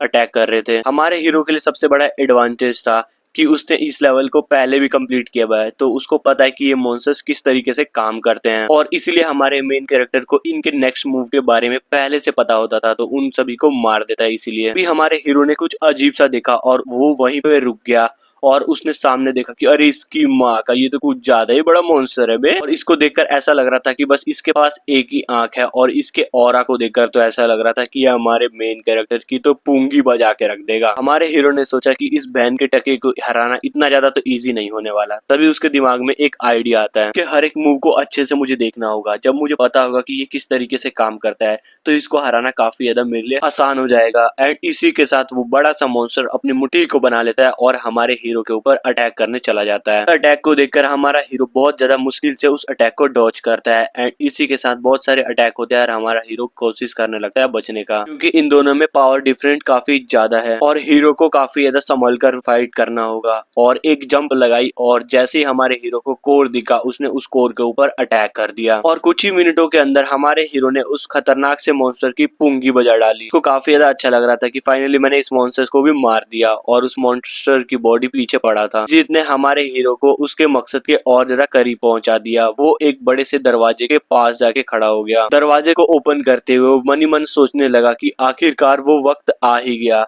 आज से एक नई लाइफ शुरू होगी। दरवाजे के खुलते ही एक येलो कलर की लाइट हमारे हीरो के फेस के ऊपर पड़ा और जैसे वो अंदर पहुंचा वो देखा कि एक वो बड़े से रूम के अंदर है और उस जगह की जमीन पर एक अजीब सा पैटर्न बना हुआ था और दरवाजा खुद ब खुद ही बंद हो जाता है और अब लौटने का कोई भी चांस दिख नहीं रहा। और इसी के साथ बीच में हमें एक बहुत बड़ा पत्थरों का मॉन्स्टर दिखता है और उसके कंधे पर हरी कलर की काई थी और उसके कंधे पर भी कुछ पैटर्न्स लिखे हुए थे। हमारा हीरो जल्दी समझ जाता है कि इसकी माँ का ये तो एक एंसेंट गोलम है और ये यहाँ पर खतरनाक से खजाने का हिफाजत कर रहा है। यही है लेवल 20 का बॉस और इसकी ताकत काफी ज्यादा खतरनाक है और इसके अटैक तो पूछो ही मत। लेकिन हाँ, यही मॉन्स्टर है जिसके वजह से हमारा हीरो इतनी जल्दी 20 लेवल पर आ चुका है। हमारे हीरो ने नोटिस किया कि इतने ज्यादा बड़े शरीर होने के बावजूद भी इसकी स्पीड काफी ज्यादा फास्ट है। हमारे हीरो ने एक लंबी छलांग लगाई और उस मॉन्स्टर के सर पे अटैक किया। हमारे हीरो का सिंपल प्लान था कि इस मॉन्स्टर के कुछ आर्मर पार्ट्स को तोड़ना ताकि वो उसके कोर तक पहुंच सके, ताकि इस मॉन्स्टर का गेम बजाया जा सके। तभी हमें पता चलता है कि कोई तो हमारे मेन कैरेक्टर को देख रहा है और क्रीपी सी स्माइल दे रहा है और ये वही बंदा है जो हमारे मेन कैरेक्टर को मारने की काफी ज्यादा कोशिश कर रहा है और इसकी लास्ट प्लान फेल हो चुका है। और ये बंदा दरवाजों के कोने से छिपकर सोच रहा होता है कि आज बस इस लड़के का किस्मत साथ ना दे। तभी कुछ अजीब सा हुआ, वहां पे बने हुए पैटर्न्स कुछ अजीब तरीके से चमकने लगे और तभी एक पैटर्न में से एक और मॉन्स्टर निकलने लगा। हमारे हीरो की आंखें तो फटी की फटी रह जाती है। वो सोचता है कि यार मैंने तो कभी सोचा ही नहीं था कि यहाँ पर दो दो मॉन्स्टर्स होंगे और ये मॉन्स्टर इस रूम के अंदर आ चुका था और इसका कोर बैंगनी कलर का था। तभी हमारे हीरो ने पीछे मुड़ के दरवाजे की तरफ देखा और उसने अंदाजा लगाया कि दूसरे मॉन्स्टर के आने का मतलब ये हो सकता है कि यहाँ पर कोई और भी है। लेकिन ये बात कुछ ज्यादा ही अजीब थी क्योंकि हमारे हीरो ने किसी दूसरे का होने का यहाँ पर उम्मीद नहीं किया था। हमारे हीरो ने सोचा कि मेहमान तो आने ऑब्वियस सी बात है, लेकिन इतने बड़े युद्ध के बीच में अब कोई दुश्मन आ जाए ये बात खतरे की थी। हमारे हीरो ने चारों तरफ अपने नजर को घुमाया और सोचा कि शायद कोई खतरा दिख जाए तो उसको गेम अभी बजा दूं। फिर उस बंदे ने एक अटैक कर दिया। एक चमचमाता हुआ खंजर हमारे हीरो के पीठ के अंदर घुसने वाला था, लेकिन हमारे हीरो का सेंसेस काफी ज्यादा तेज था और उसका किस्मत भी, इसीलिए उसने उस खतरे को जल्दी पहचान लिया और पीछे मुड़कर अपने एक स्वॉर्ड स्लैश से ही उस खंजर को वापस कर देता है और ये खंजर बिल्कुल बूमरैंग की तरह पीछे चला जाता है। अरे हीरो को जल्दी समझ आ गया था कि ये किसी ना किसी की तो चाल है और ये गुंडे का लीडर बहुत ज्यादा ही अपने दांत को पीसते हुए बोलता है। एक बार फिर से वो फेल हो चुका है हमारे हीरो की गेम बजाने में। उसके मन में आया कि एक नॉर्मल सा बंदा इतना ज्यादा किस्मत वाला कैसे हो सकता है और इसके मूवमेंट्स भी काफी ज्यादा अजीब तरीके के हैं। लेकिन अगले ही पल उसने एक और खंजर निकाल लिया और मन ही मन सोचा कि अब ज्यादा कुछ नहीं सोचना, इसका तो गेम ही बजाना है। और सोचा कि उसके पास अभी भी काफी ज्यादा एडवांटेज है और ये बंदा काफी ज्यादा मूर्ख है क्योंकि इसको कुछ समझ ही नहीं आ रहा। जब ये बंदा 20 लेवल पर आने वाला था उसने उससे पहले ही अपने कंप्यूटर में चेक कर लिया था कि इस बॉस को हराने के लिए कम से कम 4 बंदों की जरूरत पड़ेगी और वो हीरो की एंट्री के वक्त धीरे से चुपके से इसके अंदर घुस जाता है ताकि एक और गोलम भी स्पॉन हो जाए। और हमारे हीरो के बिल्कुल अपोजिट इस गुंडे को ये मॉन्स्टर्स देख ही नहीं सकते थे, इसीलिए उसे उन मॉन्स्टर से लड़ने की जरूरत भी नहीं है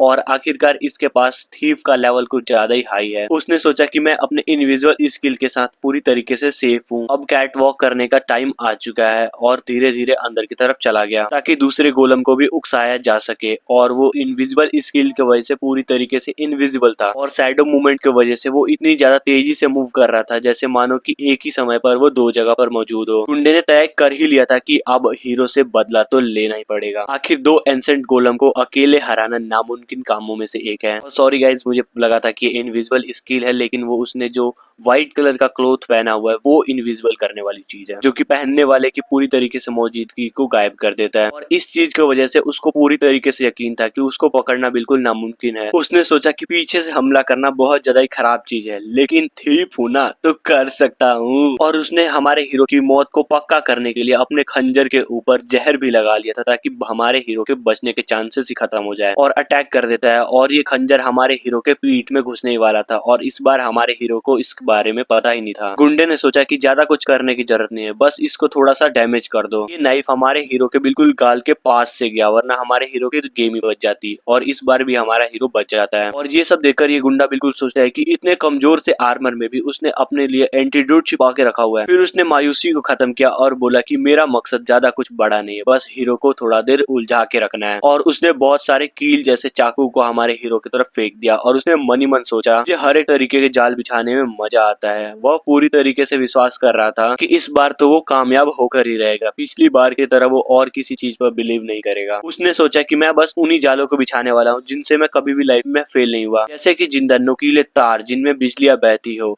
और इस बंदे की इस सब करतूतों की वजह से हमारे हीरो के पास स्पेस और भी ज्यादा कम हो चुका था और ये गुंडा अपने ट्रैप से काफी ज्यादा खुश था। उसने सोचा कि अब थोड़ी देर में इसकी तो गेम बच जाने वाला है। गोलम्स इसकी चटनी बना देंगे। और इधर हमारे हीरो को घंटा भी कुछ नहीं पता कि इसके पीठ पीछे चल क्या रहा है और वो तो मगन है इन दोनों बॉस से लड़ने के लिए। वो तो बस ट्राई कर रहा था कि कैसे न कैसे करके उनके आर्मर को तोड़ा जा सके ताकि वो कोर तक पहुंच सके। और इसी वक्त इस टकले ने सोचा कि अब मैंने ज्यादा ट्रैप बिछा लिया, अब आराम से मैं गेम देखूंगा।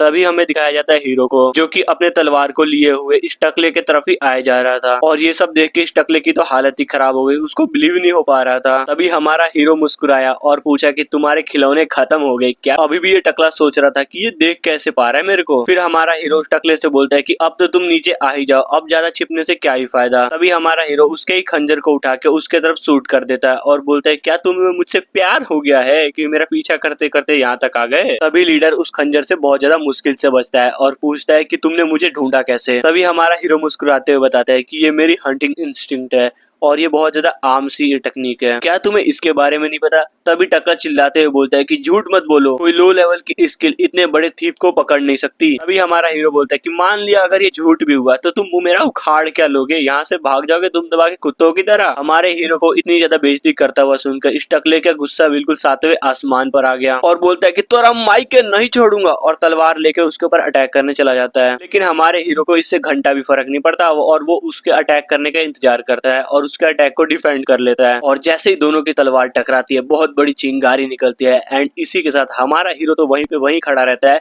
लेकिन जो टकला था वो बहुत ज्यादा दूर तक फेंक आ जाता है। हमारे हीरो ने उस टकले का मजाक उड़ाया और बोला शिवाजी दा बॉस क्यों हिला डाला ना, और उसे दूर फेंक देता है। लेकिन ये टकला अभी भी गुस्से में है और पूछता है कि तुम सच बताओ मुझे, तुम्हें कैसे पता चला कि मैं कहाँ पर हूँ? ये कोई आम सी स्किल से नहीं हो सकता, सच सच बताओ मुझे। लेकिन हमारे हीरो ने सोचा कि मुझे किसी को भी सफाई देने की कोई जरूरत नहीं है, खासकर जब मैं झूठ बोल ही नहीं रहा। इसने काफी पहले ही वॉरियर इंस्टिंक्ट स्किल को एक्टिवेट कर दी थी और तो और ये स्किल फाइट के अंदर काफी ज्यादा काम आती है, क्योंकि हमारे हीरो के आसपास कोई भी खतरा होगा तो वो पहले ही इसको भाप लेगी। लेकिन इसका काम करना बहुत ज्यादा मुश्किल था, क्योंकि इसके फेल होने का चांसेस 99% है और नॉर्मल सफलता का चांस 0.9% है और एकदम परफेक्ट वाले का तो 0.1% है। हमारे हीरो ने सिस्टम के मैसेजेस देखे और सोचा कि इस बार भी मेरा किस्मत बस साथ दे दे। हमारा हीरो मुस्कुराते हुए सोचता है कि इस बार भी मैं लकी ही रहूंगा। तभी सिस्टम से एक नोटिफिकेशन आता है, ग्रेट सक्सेस, यानी कि 0.1% वाला चांस। अब वो खतरे को इजिली के मैदान के अंदर देख सकता है। हीरो के दिमाग में एक छोटा सा मैप खुल गया था जो कि हर एक खतरे को बता रहा था। टकला दोबारा से अटैक करने के लिए आ जाता है और बोलता है कि तुम अपने लेवल से कुछ ज्यादा ही ताकतवर हो। हमारे हीरो ने भी थैंक यू बोला और उसके अटैक को डिफेंड किया और ये लड़ाई ऐसे ही चलती रही और टकले को अभी भी बिलीव था कि वो ही जीतेगा। टकला हमारे हीरो का मजाक उड़ाते हुए बोलता है कि तुम अभी भी एक लो रैंक हंटर हो और मन ही मन सोचता है कि मेरी स्पीड इससे तो काफी ज्यादा तेज होगी और ऐसे ही बहुत ज्यादा अटैक करे जा रहा था और इसी के साथ अपनी बड़ाई करे जा रहा था कि मेरी स्पीड ऐसी है, मैं तलवार ऐसे चलाता हूँ, मार डालूंगा, फाड़ डालूंगा, चीर डालूंगा। और लेकिन हाँ, इसकी जो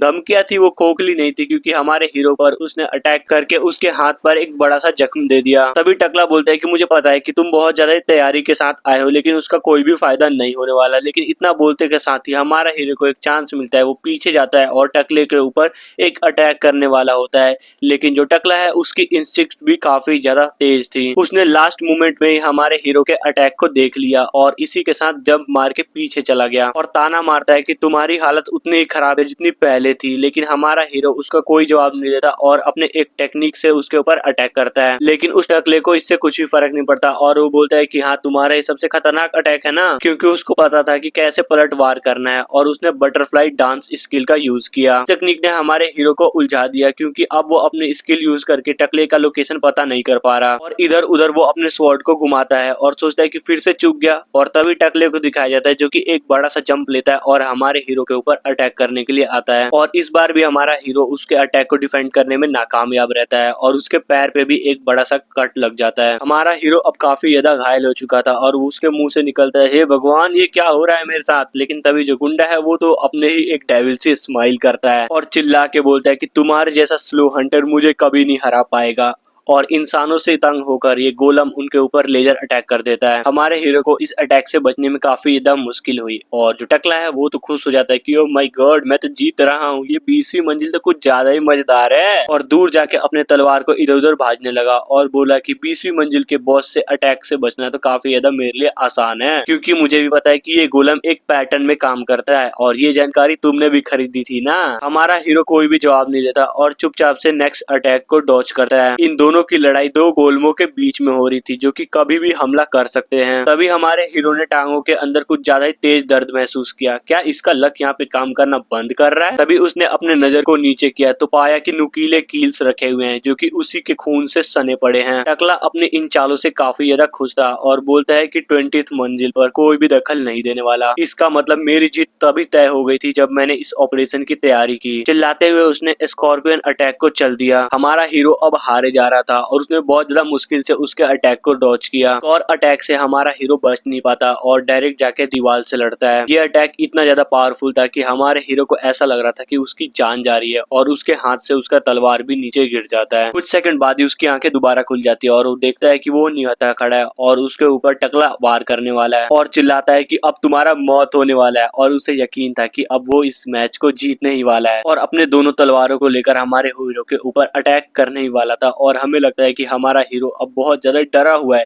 लेकिन तभी उसके फेस का एक्सप्रेशन एकदम से चेंज हो जाता है। हमारा हीरो जीभ दिखाते बोलता है, मैं तो मजाक कर रहा था वीर, तो कुछ ज्यादा ही सीरियस हो गया। और उसने अपने हाथ का यूज करके एक ट्रैप को एक्टिवेट कर दिया। अगले ही पल ये टकला एक ट्रैप के अंदर कैद हो जाता है और उसको यकीन नहीं होता कि ये क्या हो गया, वो एक ग्रेविटी ट्रैप के अंदर कैसे फंस गया। हमारा हीरो बोलता है कि तुम तो कुछ समय पहले बोल रहे थे कि तुम जीतोगे, ये वो, यहाँ पर कोई भी नहीं आ सकता हमारी फाइट को इंटरप्ट करने के लिए। अब बोलो अब क्या होगा। टकला सोचता है कि मैंने अपने जवान पे काबू ही नहीं किया। फिर हमारा हीरो बोलता है कि जो जानकारी हमारे पास होती है वो सामान्य काम के लिए काम आती है। आखिर कौन सोचता है कि 20th लेवल के बॉस से कोई अकेले लड़ना आ जाएगा, वो भी बिना किसी प्लान के। और टकला कुछ बोलने ही वाला था उससे पहले ही गोलम आता है और उसको इतना तगड़ा मारता है कि ठाक की टिक्की कर दूंगा और उसका कुचुम्बर बना देता है। हमारा हीरो मुश्किल से पीछे की तरफ हट गया। हमारा हीरो टकले को चिढ़ाते हुए बोलता है कि तुम खुद को चोर बोलते हो लेकिन मेरे एक छोटे से ट्रैप को नहीं पहचान पाए। टकले को हमारे हीरो के बात पे बिलीव ही नहीं हो रहा था। वो बोलता है कि ये तो नामुमकिन है, तुम एक नॉर्मल बंदे हो तो तुम्हें नॉर्मल तरीके से लड़ना चाहिए था। और भी कुछ बोल पाता उससे पहले ही गोलम्स आ जाते हैं और उसके मुंह पर एक खतरनाक सा पंच देके मारते हैं। इतने पावरफुल अटैक से वो ग्रेविटी ट्रैप भी टूट जाता है और टकला जमीन पे जाके धड़ाम से लगता है। जमीन पे पड़े हुए मुश्किल से सांस लेते हुए उसने बड़बड़ाया कि बहुत दर्द हो रहा है। 20 फ्लोर के बॉस ने इस टकले को अपने उंगलियों से उठाकर आसमान में लेके गया। अगले ही पल उसको आसमान में ही छोड़ दिया। टकला जमीन पे आके धड़ाम से लड़ा। उसके हाथ बिल्कुल खून से सने हुए थे, कांप रहे थे। उसको यकीन नहीं हो रहा था कि उसका बदला इनकम्प्लीट ही रहने वाला है। उसने टूटे फूटे आवाज में बोला कि मैंने कैसे मैंने एक लो लेवल हंटर के ट्रैप को अनदेखा कर दिया। तभी हमारा हीरो बोलता है जैसा मैंने पहले ही बोला था,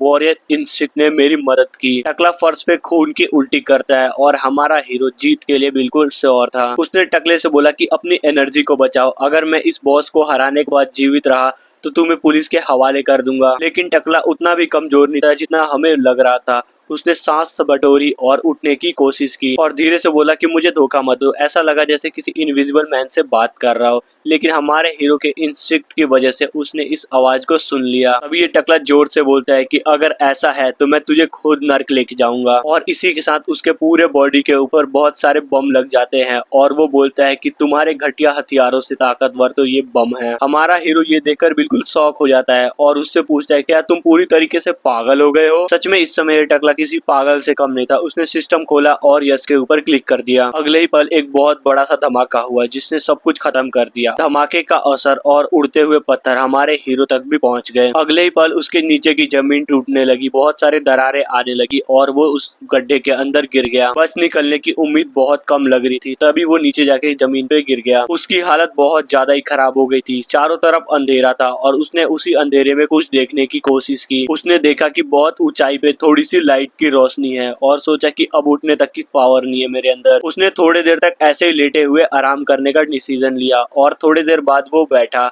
और उसने चारों तरफ देखा तो उसने महसूस किया कि यहाँ पर एक गुप्त कमरा भी है। मुश्किल से हमारा हीरो इस दर्द से उबर रहा था। तभी एक गोलम नीचे की तरफ कूद जाता है। लगता है इतनी आसानी से एक गोलम हमारे हीरो का पीछा नहीं छोड़ने वाले।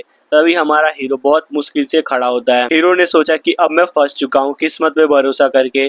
किस्मत ने मेरी कभी भी साथ नहीं छोड़ी। और तभी वो कमरे को गौर से देखता है। वहां पर एक दरार दिखती है, उसके अंदर से वो देखता है तो उसको एक सीढ़ी और एक चमकती हुई चीज नजर आती है। उसने सोचा कि ये क्या है। उसने और गौर से देखा तो उसे पता चला कि ये एक चमकता हुआ संदूक है। हमारा हीरो सोचता है कि क्या सच में मैं ये देख पा रहा हूँ। हर एक गुप्त कमरे में एक खजाना तो होता ही है। शायद ये वही रीजन है जिस वजह से वो यहाँ नीचे गिरा है। तब तक दूसरा गोलम भी नीचे की तरफ कूद जाता है। दूसरे गोलम के आने की वजह से जगह बहुत ज्यादा ही छोटी पड़ रही थी और हमारा हीरो सोचता है इतनी तंगी में अब मैं कैसे बचूंगा। ताकत से इन दोनों गोलमों को हराना नामुमकिन है। मुझे अब कोई चालाकी ही करनी पड़ेगी। अब मेरा पूरा यकीन उस बॉक्स पर ही है। उसने फ्लैश की तरह भागना शुरू किया और गोलमों के बीच से छलांग मार के जाने का प्लान किया। उसने पूरी ताकत से जंप लगाया, कंधों से उछल उछल के जाने लगा और पूरी उम्मीद अब उस बॉक्स के अंदर ही थी और अब वो बॉक्स उसके सामने ही थी, जो कि खुलते ही सारा राज खुल जाता है कि ये बॉस आखिर उस बॉक्स के अंदर क्या चीज छिपा के रखे हैं। तभी दूसरे गोलम ने ट्रेजर के सामने लेजर से वार कर दिया। हमारे हीरो को उसकी बिल्कुल भी उम्मीद नहीं थी। अटैक सीधा आके उसके पीठ से लगता है और उसको काफी ज्यादा घायल कर देता है। स्वॉर्ड उसके हाथ से छूट जाती है और वो अपने मंजिल को पाता पाता रह गया। हमारा हीरो सीधा आके पत्थर से टकराता है और खून की उल्टियां करने लगता है और सोचता है कोई बात नहीं, अभी भी मैं जिंदा हूँ, मेरी अभी तक पसलियां टूटी नहीं है, यही बहुत बड़ी बात है। उसने सिर को ऊपर उठा के देखा कि अभी भी गोलम्स उसके सामने ही थे। तभी एक गोलम हमारे हीरो के ऊपर अपना पैर उठा के अटैक करने वाला था, जिसको देखकर हमारे हीरो की तो लिटरली फट जाती है कि अरे इसकी माँ का, अब तो मैं गया, लगता है मेरा सारा का सारा लक अब यहाँ खत्म होने वाला है। गोलम ने हमारे हीरो के ऊपर अपना पैर रख दिया था, जिसकी वजह से हमारे हीरो की पैर की हड्डियां बिल्कुल टूट गई थी, जिसकी वजह से हमारे हीरो को काफी ज्यादा दर्द होता है। वो अपने मुंह से खून की उल्टियां करने लगता है, लेकिन वो हार नहीं मानता। अपने हाथ को मुट्ठी बना के जमीन पे मारता है।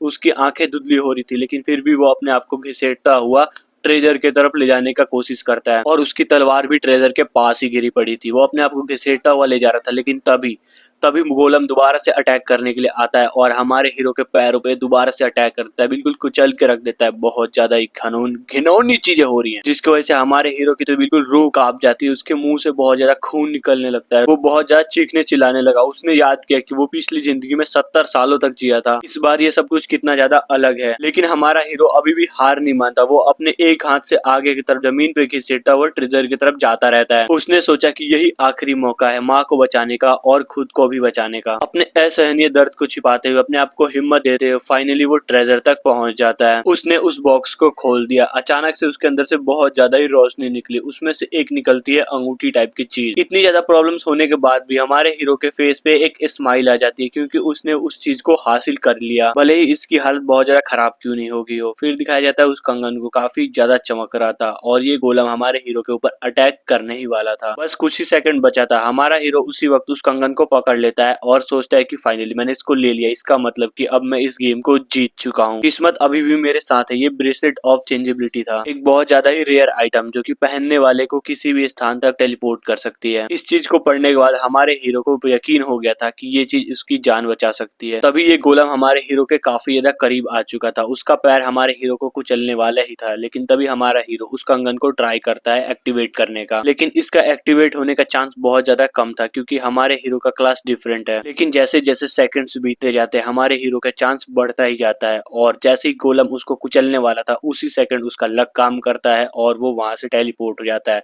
और जहां पर हमारा हीरो था वहां पर इस गोलम का पैर आके गिर जाता है। तभी ब्रेसलेट से एक अजीब सी आवाज आई और हमारा हीरो गोलम के पीछे टेलीपोर्ट हो चुका था। उसने सीधे अपने स्वॉर्ड से उस गोलम के दिल के अंदर वार कर दिया। अब उसके जीतने का चांस कंफर्म लग रहा था। तभी गोलम ने लेजर बीम से अटैक करने की कोशिश की और उसको समझ ही नहीं आया कि अटैक कौन कर रहा है और ये लेजर सीधे जाके दूसरे गोलम के दिल को चीर देती है। हालांकि दूसरा गोलम बुरी तरीके से घायल हो चुका था, लेकिन अभी तक वो नष्ट नहीं हुआ था और हमारे हीरो ने हार मानने की तो ठानी ही नहीं थी। उसने एक जगह से टेलीपोर्ट होकर दूसरे जगह पहुंच गया। हमारा हीरो पहले गोलम का काम तमाम करना चाहता था और उसके दिल के पास जाने लगा। तभी गोलम उठने के ट्राई करता है, जिससे हमारे हीरो का कंट्रोल खो जाता है और वो गिरने ही वाला था। तभी दूसरा बॉस भी हमारे हीरो के ऊपर अटैक करने के लिए आता है और वो अटैक करने ही वाला था। तभी हमारे हीरो ने ब्रेसलेट का यूज किया और उसके पीछे टेलीपोर्ट हो गया और उस गोलम के ऊपर एक खतरनाक सा अटैक करने के लिए जा रहा था। तभी वो गोलम पीछे मुड़ता है और हमारे हीरो के ऊपर अटैक करके उसे गिराने की कोशिश करता है, लेकिन हमारा हीरो बहुत जल्दी अपने ब्रेसलेट का यूज करके दोबारा टेलीपोर्ट कर लेता है। हमारा हीरो सोचता है कि मैं आखिरी सांस तक लड़ूंगा और उस गोलम पे अटैक करने वाला था। दूसरा गोलम सोचता है कि कोई तो है जो उसके प्रोटेक्शन बैरियर को तोड़ने की कोशिश कर रहा है, इसलिए वो अपने बचाव में अटैक करने लगता है। लेकिन वो कितना भी फास्ट हो, हमारा हीरो उससे काफी ज्यादा फास्ट था। वो एक से दूसरे पे टेलीपोर्ट हो ही जा रहा था और हर बार थोड़ा थोड़ा करके बैरियर को नुकसान पहुंचाया जा रहा था। काफी देर तक ये सिलसिला चलता रहा, जिसकी वजह से दोनों गोलमों का कोर थोड़ा थोड़ा टूट चुका था, लेकिन अभी पूरी तरीके से टूटे नहीं थे। तो हमारा हीरो सोचता है अब वक्त बर्बाद करने से अच्छा है मुझे अब ये करना ही पड़ेगा एंड उसका दोबारा से अपने ब्रेसलेट का यूज करता है और उन दोनों मॉन्स्टर्स के बीच में जाके टेलीपोर्ट हो जाता है,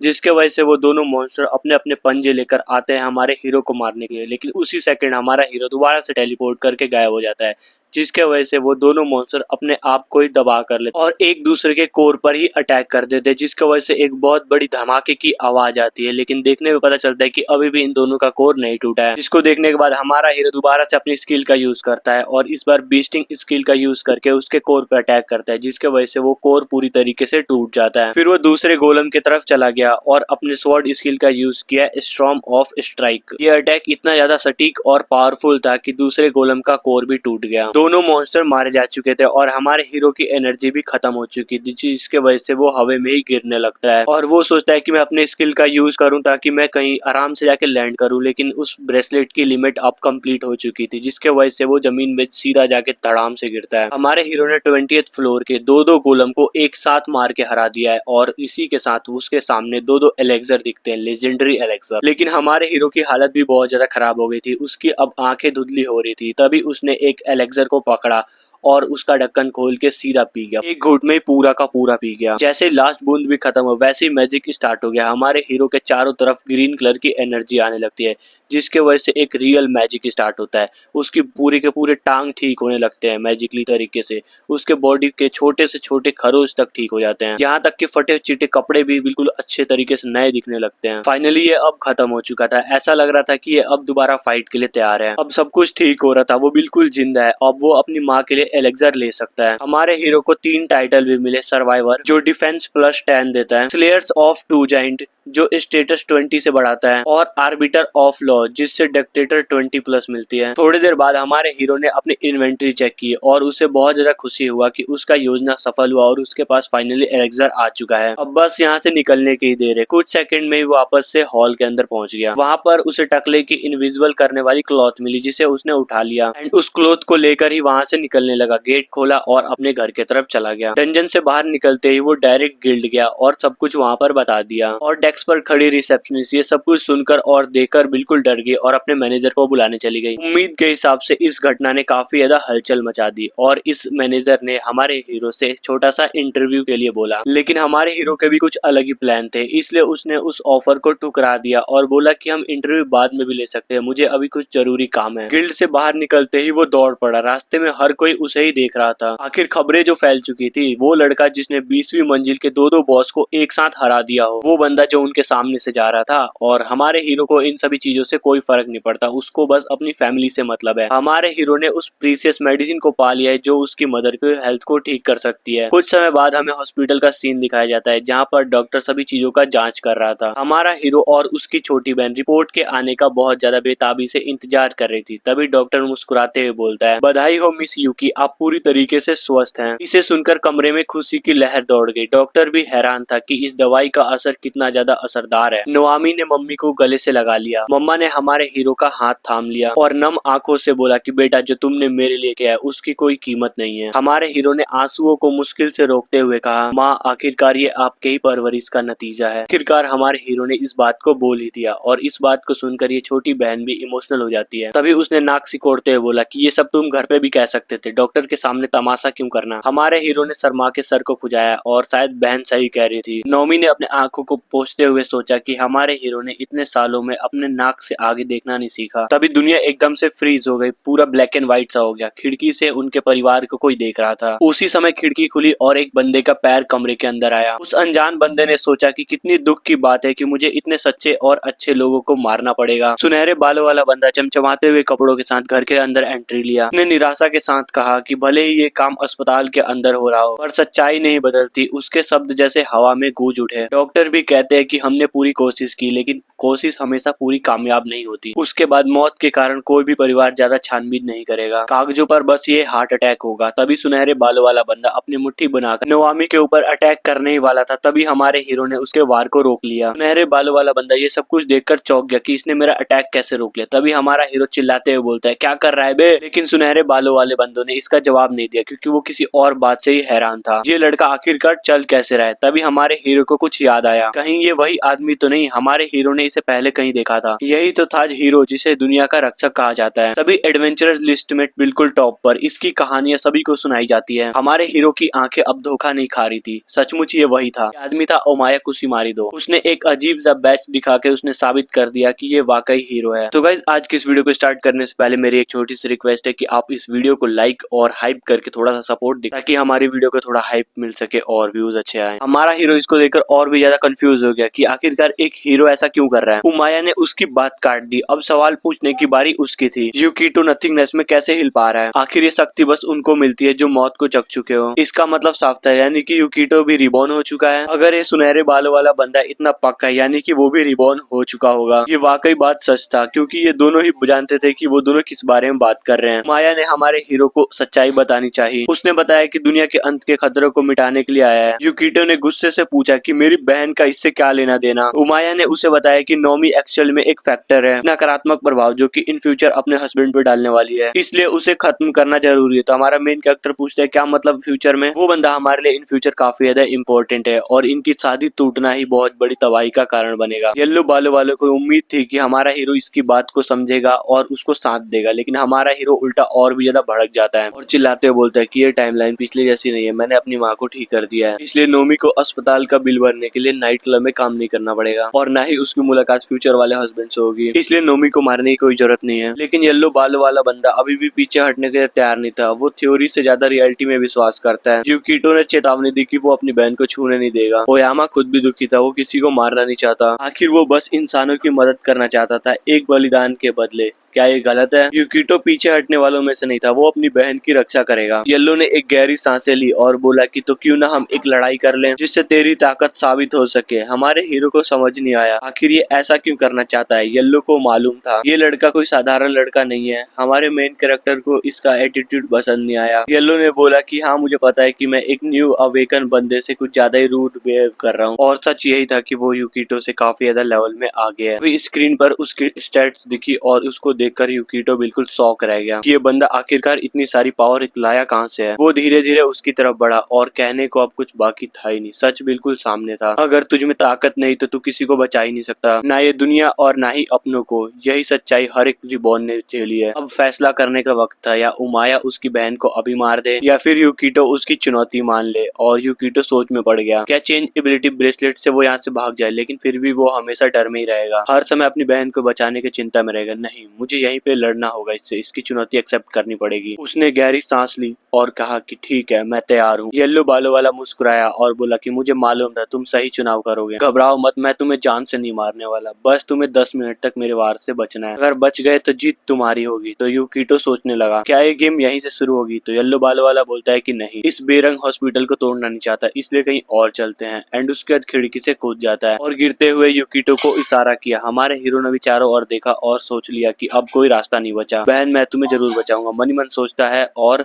येलो बालों वालों के पीछे कूद जाता है खिड़की से। कुछ समय बाद दोनों हॉस्पिटल के पार्क में पहुंच गए और हमारे हीरो को पता था कि ये येलो बालों वाला मेरे ऊपर कोई भी रहम नहीं करने वाला। उमाया ने मुस्कुराते हुए बोला कि मुझे तुम्हारा ये जज्बा पसंद है, अगर तुम जोर देते हो तो ये आसान लड़ाई नहीं होने वाली। फिर उसने अपनी उंगलियां चटकाई जिससे आसमान में बहुत सारे रूइन अपीयर हो जाते हैं। ये सारे दुनिया के तत्वों के प्रतीक थे। अगले ही पल आग, पानी और न जाने कौन कौन से तत्व यूकिटो पर टूट पड़े। यूकिटो को हैरानी हुई कि इस बंदे ने बिना किसी वार्निंग के इतने सारे ताकतवर अटैक उसके ऊपर सीधे कर दिए। उसने लड़के को संभलने तक का मौका नहीं दिया और उमाया फिर मुस्कुराया और बोला कि ये तो बस शुरुआत है। इसके बाद वो उसने अपने 2 और क्लोन बुला लिए। यूकिटो को उम्मीद नहीं होता कि इसके पास डबल गैंगर जैसी स्किल भी है। शायद ये आदमी हमेशा दुश्मनों से घिरा रहने का आदी था। क्या तुम ये सोचते हो कि तुम ये अकेले कर लोगे? उसके बाद हमारा हीरो अपना इन्वेंट्री ओपन करता है। उसने भी रिप्लेसमेंट डॉल निकाले और अब हर दुश्मन के पास अलग अलग एम था। पहली फाइट तो काफी ज्यादा कमजोर थी क्योंकि एक ही अटैक में हमारे हीरो का पोतला खत्म। उमाया को उम्मीद थी कि हमारा हीरो समझेगा कि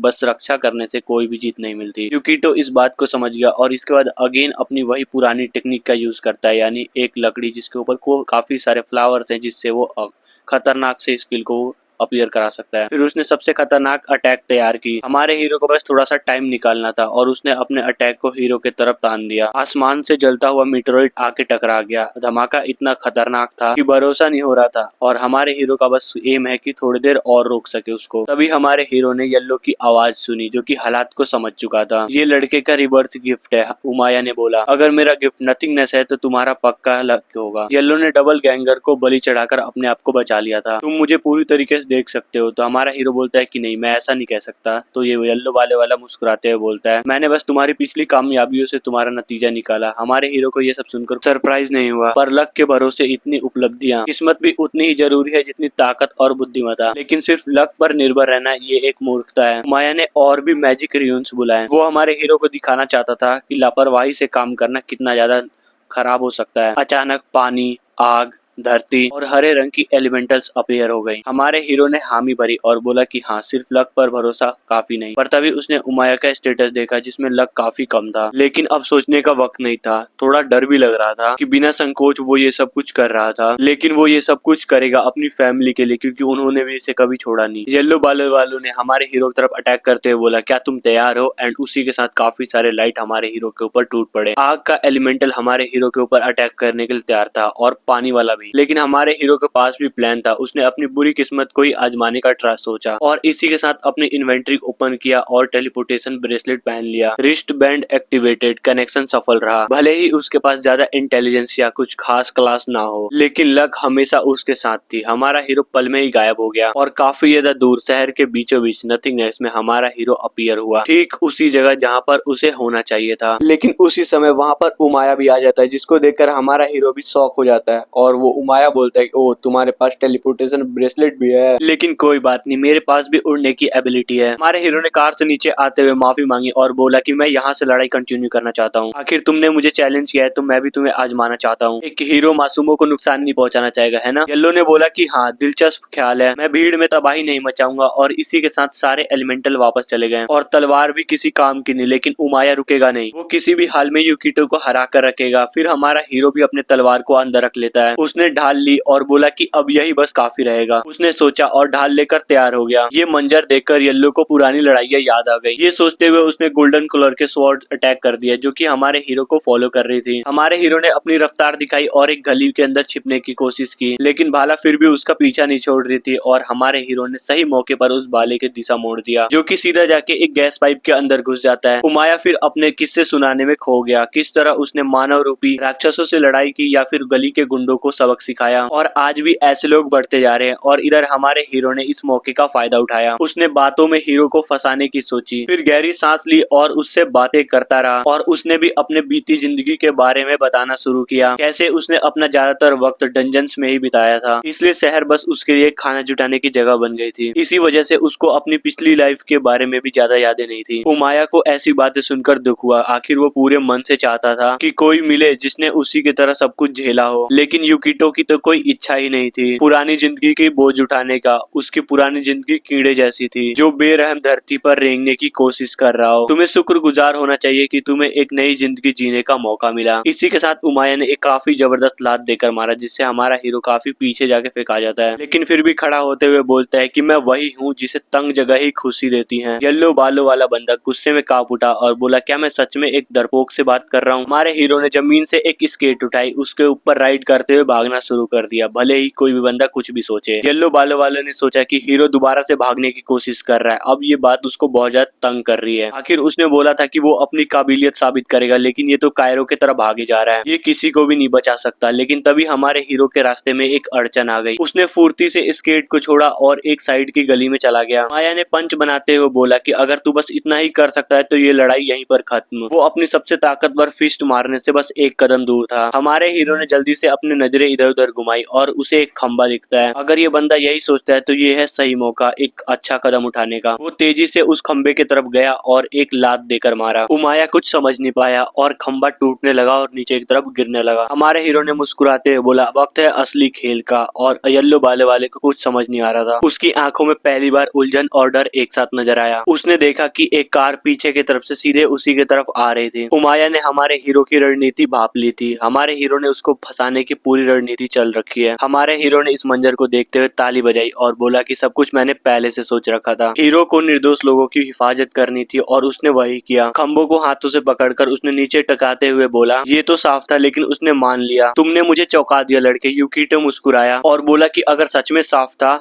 तो तुम्हें उन्हें बचाना भी पड़ेगा। माया का चेहरा देखकर ऐसा लगा कि ये मोड़ उसे पूरी तरीके से चौंका दिया है। कटे हुए बिजली के तारों में चिंगारियां दौड़ने लगी। खतरे की घंटी बज चुकी थी। सिस्टम टूट रहा था। तो गाइस, आज की इस वीडियो को स्टार्ट करने से पहले मेरी एक छोटी सी रिक्वेस्ट है कि आप इस वीडियो को लाइक और हाइप करके थोड़ा सा सपोर्ट दें, ताकि हमारी वीडियो को थोड़ा हाइप मिल सके और व्यूज अच्छे आए। चारों तरफ बिजली के करंट बह रहे थे, कोई वक्त नहीं बचा था। पीछे जोरदार धमाका हुआ। येलो ने पीछे मुड़कर देखा, उसके चेहरे पर पसीना आ गया। वो तेजी से दौड़ा। सड़कों पर लपटें फैल चुकी थी। आसपास की सारी चीजें आग में डूबती जा रही थी। उमाया ने अपने स्पिरिट्स को आग बुझाने का काम दिया। वाटर की पावर रखने वाली वाटर स्पिरिट तुरंत आगे बढ़ी। तब तक यूकिटो मजे से सब कुछ देख रहा था। और पानी चाहिए, वो चिल्लाया। आग तेजी से सड़कों पर फैल रही थी। पेड़ पौधे जल रहे थे। रास्तों पर दरारें पड़ने लगी। गाड़ियां भी डैमेज हो रही थी। तपती जमीन फटकर रोड के बीचों बीच गहरी खाई बन गई। सब कुछ उसमें समाता जा रहा था, जिसकी वजह से उमाया अब अपने आप पर काबू नहीं रख पा रहा था। उसने चिल्लाते हुए बोला, तेरी माँ का, तूने मजाक बना के रख रखा है क्या? उसने फिर अपने स्पिरिट्स को और एक्टिवेट किए और उनको ऑर्डर दिया कि जाके सारे सिचुएशन को कंट्रोल में लाओ, और वो खुद भी चला गया सिचुएशन संभालने के लिए। येलो स्पिरिट ने सबसे पहले एक लड़की को बचाया जो कि खाई में गिर रही थी। एयर स्पिरिट ने अपनी जादू से कारों को हवा में उड़ा दिया। स्पिरिट सब कुछ बचाने में लगे पड़े थे। तब यूकिटो भी नजदीक आया। वो हीरो के पीछे खड़ा हुआ और मुस्कुरा के बोला, तुमने तो मुझे भुला ही दिया। येलो ने गुस्से में बोला, मेरे पास तुम्हारे लिए वक्त नहीं है, मैं वो तबाही संभाल रहा हूँ जो तुम्हारी वजह से हुई है। उसे पूरा यकीन था कि ये लड़का उसको कोई भी नुकसान नहीं पहुंचा सकता, मगर यूकिटो ने चुपचाप से स्टेटस खोली क्योंकि उसे उमाया को और भी चौंकाना था। उसने बोला कि शायद मैं तुम्हें सीधे नुकसान नहीं पहुंचा सकता, लेकिन मैं तुम्हारे लिए खतरनाक हालात तो पैदा कर सकता हूँ। इतना बोलने के बाद उसने शील्ड से हमला किया। उमायू अपना कंट्रोल खो बैठा। उसे ऐसी उम्मीद नहीं थी धोखेबाजी की। इतने चमचमाते कपड़ों, आर्मर और फ्लैक्स के साथ भी वो जाके नाली के अंदर गिरा। हमारे हीरो ने बोला, ये कितनी ज्यादा शर्म की बात है कि वर्ल्ड का हीरो जो कि बहुत ज्यादा सुंदर और कपड़े अच्छे पहनता है, आर्मर भी उस पर अच्छे है, लेकिन वो इस समय नाले में पड़ा है। हमारा हीरो भी खुश था कि अब इस सुनहरे बाल वाले हीरो की हालत तो बहुत ज्यादा खराब हो गया। उसको अब पता चल रहा होगा कि नीचे गिरना किसे कहते हैं। उमाया के नीचे गिरते समय चेहरे पर बस डर और निराशा थी। अब उसके पास इस अपमान से बचने का कोई तरीका नहीं था। वो गटर के अंदर कंधों तक धंसा पड़ा था। ताकाहाशी ने फूलों से सजे हुए डंडे को येलो के तरफ ताना और बोला, मेरा अभी पूरा नहीं हुआ। तो येलो बोला कि भाई मैं अब थक चुका हूँ, रहने दे भाई, छोड़ दे।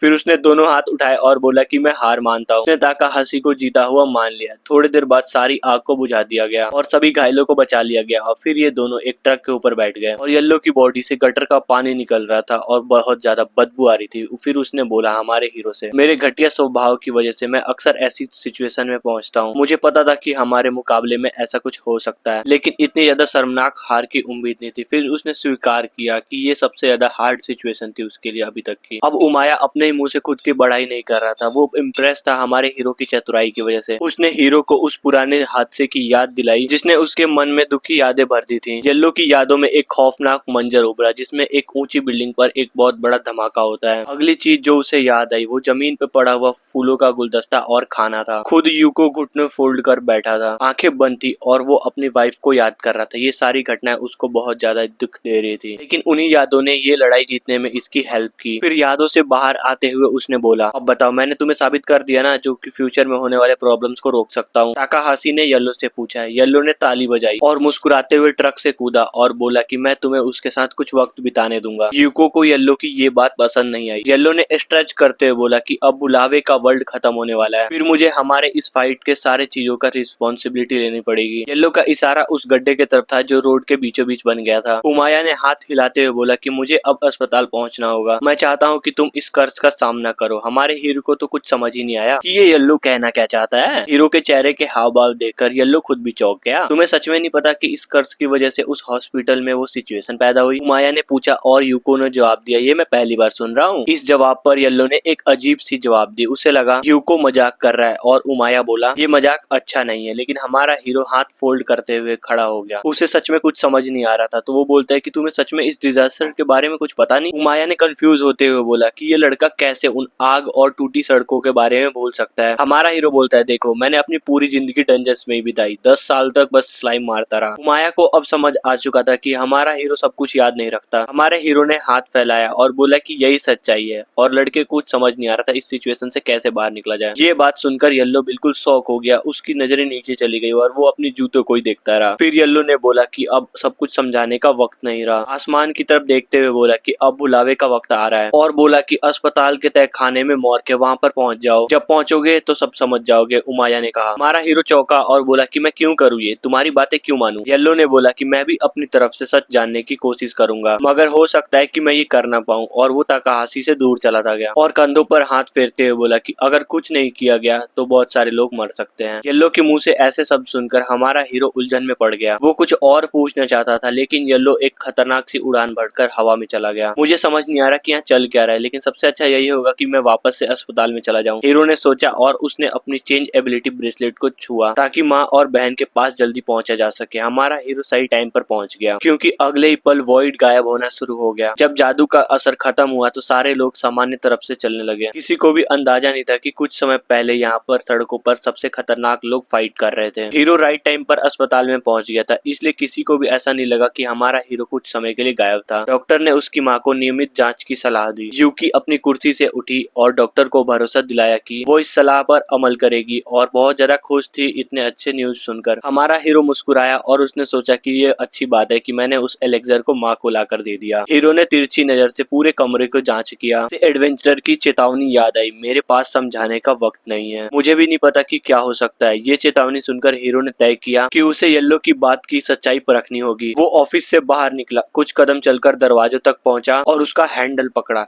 एक बात मैं जानता हूँ, हमें इस अस्पताल में नहीं रुकना चाहिए, ताकाहाशी ने सोचा। हीरो पूरी तरीके से तय कर चुका था, उसे माँ और बहन को अस्पताल से निकालना ही होगा। वे लोग जब गलियारे में पहुंचे तो नोमी बोली, मुझे इतनी घबराहट हो रही है कि अब मुझे बहुत ज्यादा भूख लग रही है। माँ ने सलाह दिया कि घर जाते वक्त हमें किसी कैफे में रुककर खाना खाना चाहिए। वो अपने चमत्कार तरीके से ठीक होने का जश्न मनाना चाहती थी, लेकिन हमारे हीरो ने मना कर दिया। उसने कहा कि मैं खुद आप सभी के लिए खाना बनाऊंगा। बहन को ताज्जुब हुआ कि उसका बड़ा भाई सबके लिए खाना बनाएगा, ये घर में बहुत ज्यादा रेयर होता है। हीरो मुस्कुराया और बोला, क्यों नहीं, बस मेरी एक गुजारिश है, क्या तुम मेरे बिना ही दुकान से सारी चीजें ले आओगी? माँ ने कहा, अगर यूकिटो हम सभी को दावत देना चाहता है तो हम कैसे मना कर सकते हैं। नोमी ने भी हाँ बोल दिया। दोनों माँ बेटी बाहर निकलते वक्त ये चर्चा कर रहे थे कि हमारा हीरो उनके लिए कौन सी डिश बनाएगा। हीरो वहीं खड़ा होकर इंतजार करता रहा जब तक उसका परिवार अस्पताल से बाहर न चला जाए। जैसे ही उसे भरोसा हो गया कि माँ और बहन सुरक्षित है तो उसने सबसे पहले मॉर्ग की तरफ जाने का फैसला किया। वो सबसे पहले वॉशरूम में गया, उसे एक जरूरी काम करना था, एक केबिन को भीतर की तरफ से बंद करके। ताकाहाशी ने सफेद हुड वाला लबादा पहना जो कि जादुई था। उसे बैंडेड को हराने का इनाम मिला था। इसी लबादे की वजह से उसे रास्ते में आने वाले कमजोर मॉन्स्टर से बचने में आसानी मिली। हीरो ने कभी ऐसा नहीं सोचा था कि ये इनविजिबिलिटी क्लॉथ इस तरीके से काम आने वाला है। वहीं बाथरूम में मौजूद एक मरीज ने दरवाजे को अपने आप खुलते हुए देखा। उसकी तो गांड फट गई और बोला, इसकी माँ का भागो रे, यहाँ से भागो। इस बीच हमारे हीरो ने गलियारे के अंत में लगे हुए लिफ्ट तक पहुंच गया। हमारे हीरो ने धैर्य से देखा कि लिफ्ट धीरे धीरे करके नीचे जा रही थी। वो सोच रहा था कि उसने कर्स ऑफ डिजास्टर के बारे में पहले कभी क्यों नहीं सुना। उमाया ने कहा था कि मॉर्ग पहुंचते ही सब कुछ समझ आ जाएगा। आखिरकार लिफ्ट के डिस्प्ले पर B1 लिखा हुआ दिखा। ये बेसमेंट फ्लोर था जहाँ पर मॉर्ग था। लिफ्ट के दरवाजे खुले और हमारे हीरो ने सामने कई दरवाजों वाला गलियारा देखा। उसने हिम्मत जुटाया और कदम बढ़ा के आगे चलता गया। उसे उम्मीद थी कि अब सब कुछ पता चल जाएगा। हमारे हीरो को कुछ महसूस हुआ कि उसके चारों ओर एक भयानक सन्नाटा छाया हुआ है। क्या यहाँ पर कुछ ऐसा है जो एक बड़ी तबाही का कारण बन सकता है? यूको ने सोचा और उसने तय किया कि उसे सबसे पहले ये देखना होगा कि इस फ्लोर पर कोई जीवित है या नहीं। फिर सिस्टम के रडार ने दिखाया, वहाँ कोई नहीं था। इसका मतलब ये था कि हमारा हीरो सब कुछ अच्छे से जांच सकता है। ताकाहाशी ने आगे देखा, सावधानी से दरवाजों पर लगे हुए साइन बोर्ड पढ़ते हुए, ताकि जल्दी से उसे सही दरवाजा मिल सके। आखिरकार थोड़ी देर में उसे एक दरवाजा मिल ही गया जिस पर लिखा था मॉर्ग। हीरो ने दरवाजा खोला और अंदर देखा कि बहुत ज्यादा अंधेरा है। जब आंखें अंधेरे में देखने लायक कंफर्टेबल हो गई तो हमारे हीरो ने देखा रूम के अंदर लाइन से लगे हुए बेड और बेड के ऊपर काफी सारे मरीज हैं जिनके फेस को व्हाइट कपड़े से ढका गया है।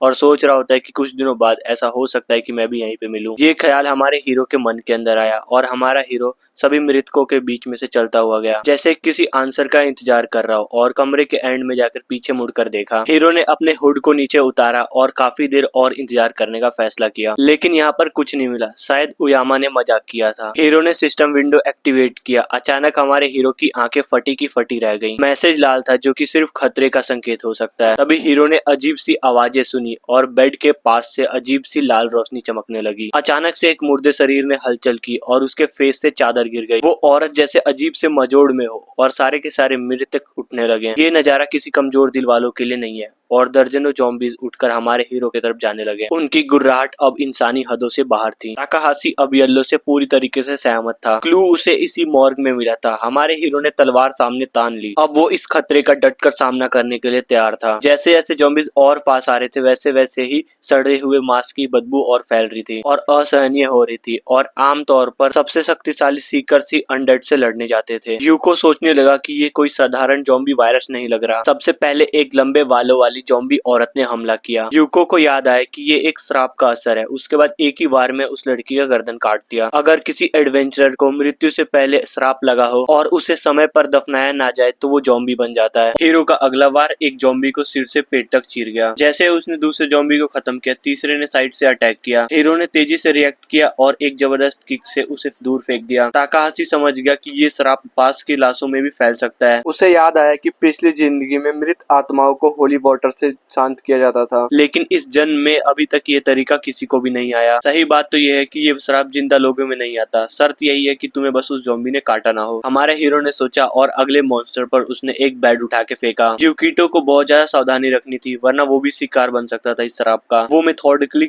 एक एक ज़ॉम्बी को खत्म करता गया, उन्हें खुद के पास भटकने तक नहीं देता। एक और ज़ॉम्बी का सर लुढ़क गया, अपने तलवार से काट दिया। बेड का यूज करके सेफ्टी कर रहा था ताकि ज़ॉम्बी को काटने से खुद को बचा सके। एक ज़ॉम्बी तो दीवार से जाके टकरा गई जब उस पर बेड फेंका गया, लेकिन मॉन्स्टर्स की तादाद बहुत ज्यादा थी, उन्हें रोकना मुश्किल होता जा रहा था। हीरो ने बेड की लाइंस लगाकर एक टेम्परेरी बैरियर बना दिया। इस फेंस ने थोड़ी देर के लिए ज़ॉम्बीज की संख्या को रोका और हमारे हीरो ने काफी सारे मॉन्स्टर्स को इस बीच मार भी दिया। लेकिन मॉन्स्टर्स भी बहुत ज्यादा कोशिश कर रहे थे हमारे हीरो के पास आने का और अपना शिकार कंप्लीट करने का। तभी हीरो की नजर एक ज़ॉम्बी के गर्दन पर पड़े तैलिस्मान पर पड़ी। ये उस जमाने का मशहूर एडवेंचरर था, एक ऐसा वॉरियर जो कभी हीरो था आज डरावना मॉन्स्टर बन गया है। ये किसी त्रासदी से कम नहीं थी, लेकिन तभी हमारे हीरो को पीछे से हैंडल हिलती हुई महसूस हुई। कोई या कुछ अब अंदर आने की कोशिश कर रहा था। यूकिटो को एहसास हुआ कि कोई बाहर से दरवाजा खोलने की कोशिश कर रहा है। अगले ही पल दरवाजा खुला और दो लिविंग डेड अंदर की तरफ आ गए। वो संतुलन खो बैठे और जमीन पर गिर पड़े, लेकिन अब हीरो चारों तरफ से घिर चुका था। हमारे हीरो ने खुद को दिलासा दिया, आसान होगा। अगले ही पल हमारे हीरो ने एक अनडेड का सर काट दिया। दूसरी ज़ॉम्बी अभी जमीन पर पड़ी थी। हमारे हीरो ने बिना किसी देरी के तलवार घुमा दी, लेकिन तभी सिस्टम के रेडार पर कुछ अजीब दिखा। वो न्यूट्रल टारगेट के रेडार में ग्रीन लाइट से चमक रही थी। एक पल में ही वो बदनसीब औरत अपना सिर उठाकर मदद की गुहार करने लगी। उसकी आंखों में डर साफ नजर आ रहा था। हमारा हीरो हैरान था, ये महिला अभी तक जिंदा थी। हमारे हीरो ने अंदाज लगाया, शायद ये किसी फ्यूनरल होम की कर्मचारी थी जो लाशों को इकट्ठा करने आई थी।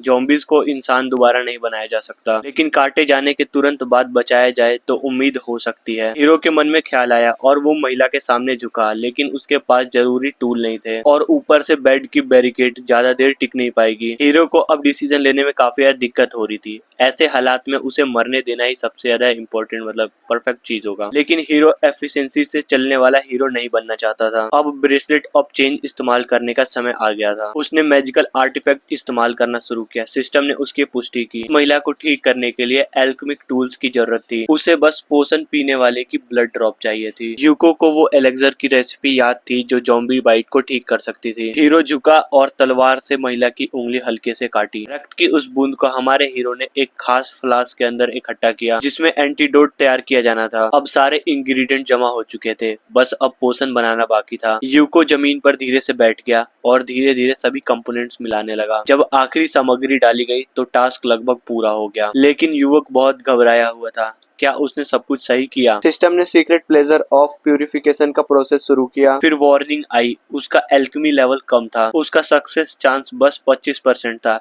एडवांस सिंथेसिस के कारण सक्सेस चांस 70 पर अटका था। सिस्टम ने मैजिकल एबिलिटी भी इनसफिशिएंट बताई, लेकिन यूको की किस्मत कमाल की थी। एलेक्सर सफलतापूर्वक तैयार हो गया। ताकाहाशी राहत से मुस्कुराया। उसने महिला से कहा, थोड़ा और इंतजार करो। फिर हीरो झुककर महिला के मुंह में एलेक्सर डालने लगा। जैसे ही पोषण उस महिला के शरीर के अंदर गया, वो जादुई प्रकाश से चमकने लगी। कुछ सेकंड में चमक गायब हुई और महिला बेहोश हो गई। हीरो ने चैन की सांस ली। वो खुश था कि महिला की जान बच गई। अब उसने उसे उठाकर बैठाया और होश में लाने की कोशिश की। फिर वो अपने हथियार की तरफ मुड़ा और अब बारी थी उन ज़ॉम्बीज की। यूको ने अपनी तलवार उठाई और बोला, अब एक्शन का वक्त है। लेकिन तभी उसने देखा उसकी बनाई गई फेंस अब हिल नहीं रही थी। दबाव खत्म हो चुका था। यूको उठा और दरार से जाके झांक कर देखा, जिसको देखने के बाद उसकी भी हालत खराब हो गई। सारे ज़ॉम्बीज किसी काले पदार्थ की तरफ अजीब तरीके से खींचे जा रहे थे, जैसे किसी अदृश्य आदेश का पालन कर रहे हो। जो अनडेड अंदर थे वो अजीब तरीके से काले पड़ रहे थे। उनके मुंह और आंखों से हरे कलर की रोशनी निकल रही थी। कोई रहस्यमय ताकत उनके मैजिक को अब्सॉर्ब कर रही थी। दर्जनों ज़ॉम्बीज मिलकर अब एक विशाल मॉन्स्टर बन चुके थे। वो मॉन्स्टर अजीब दांत और बहुत सारे टेंटिकल के साथ गुर्राया। हीरो के सामने लगे बैट्स उसकी गरजते आवाजों से उड़ गए। यूकिटो समझ नहीं पा रहा था कि ये क्या बला है और कहां से आई। क्या ये भी उसी श्राप का अपग्रेड वर्जन है? उसने सोचा। शायद जब वो पोषण बना रहा था तभी इस कर्स ने खुद को एकजुट किया और भी शक्तिशाली बन गया। क्या ये कीमत है किसी असहाय को बचाने की कोशिश करने की?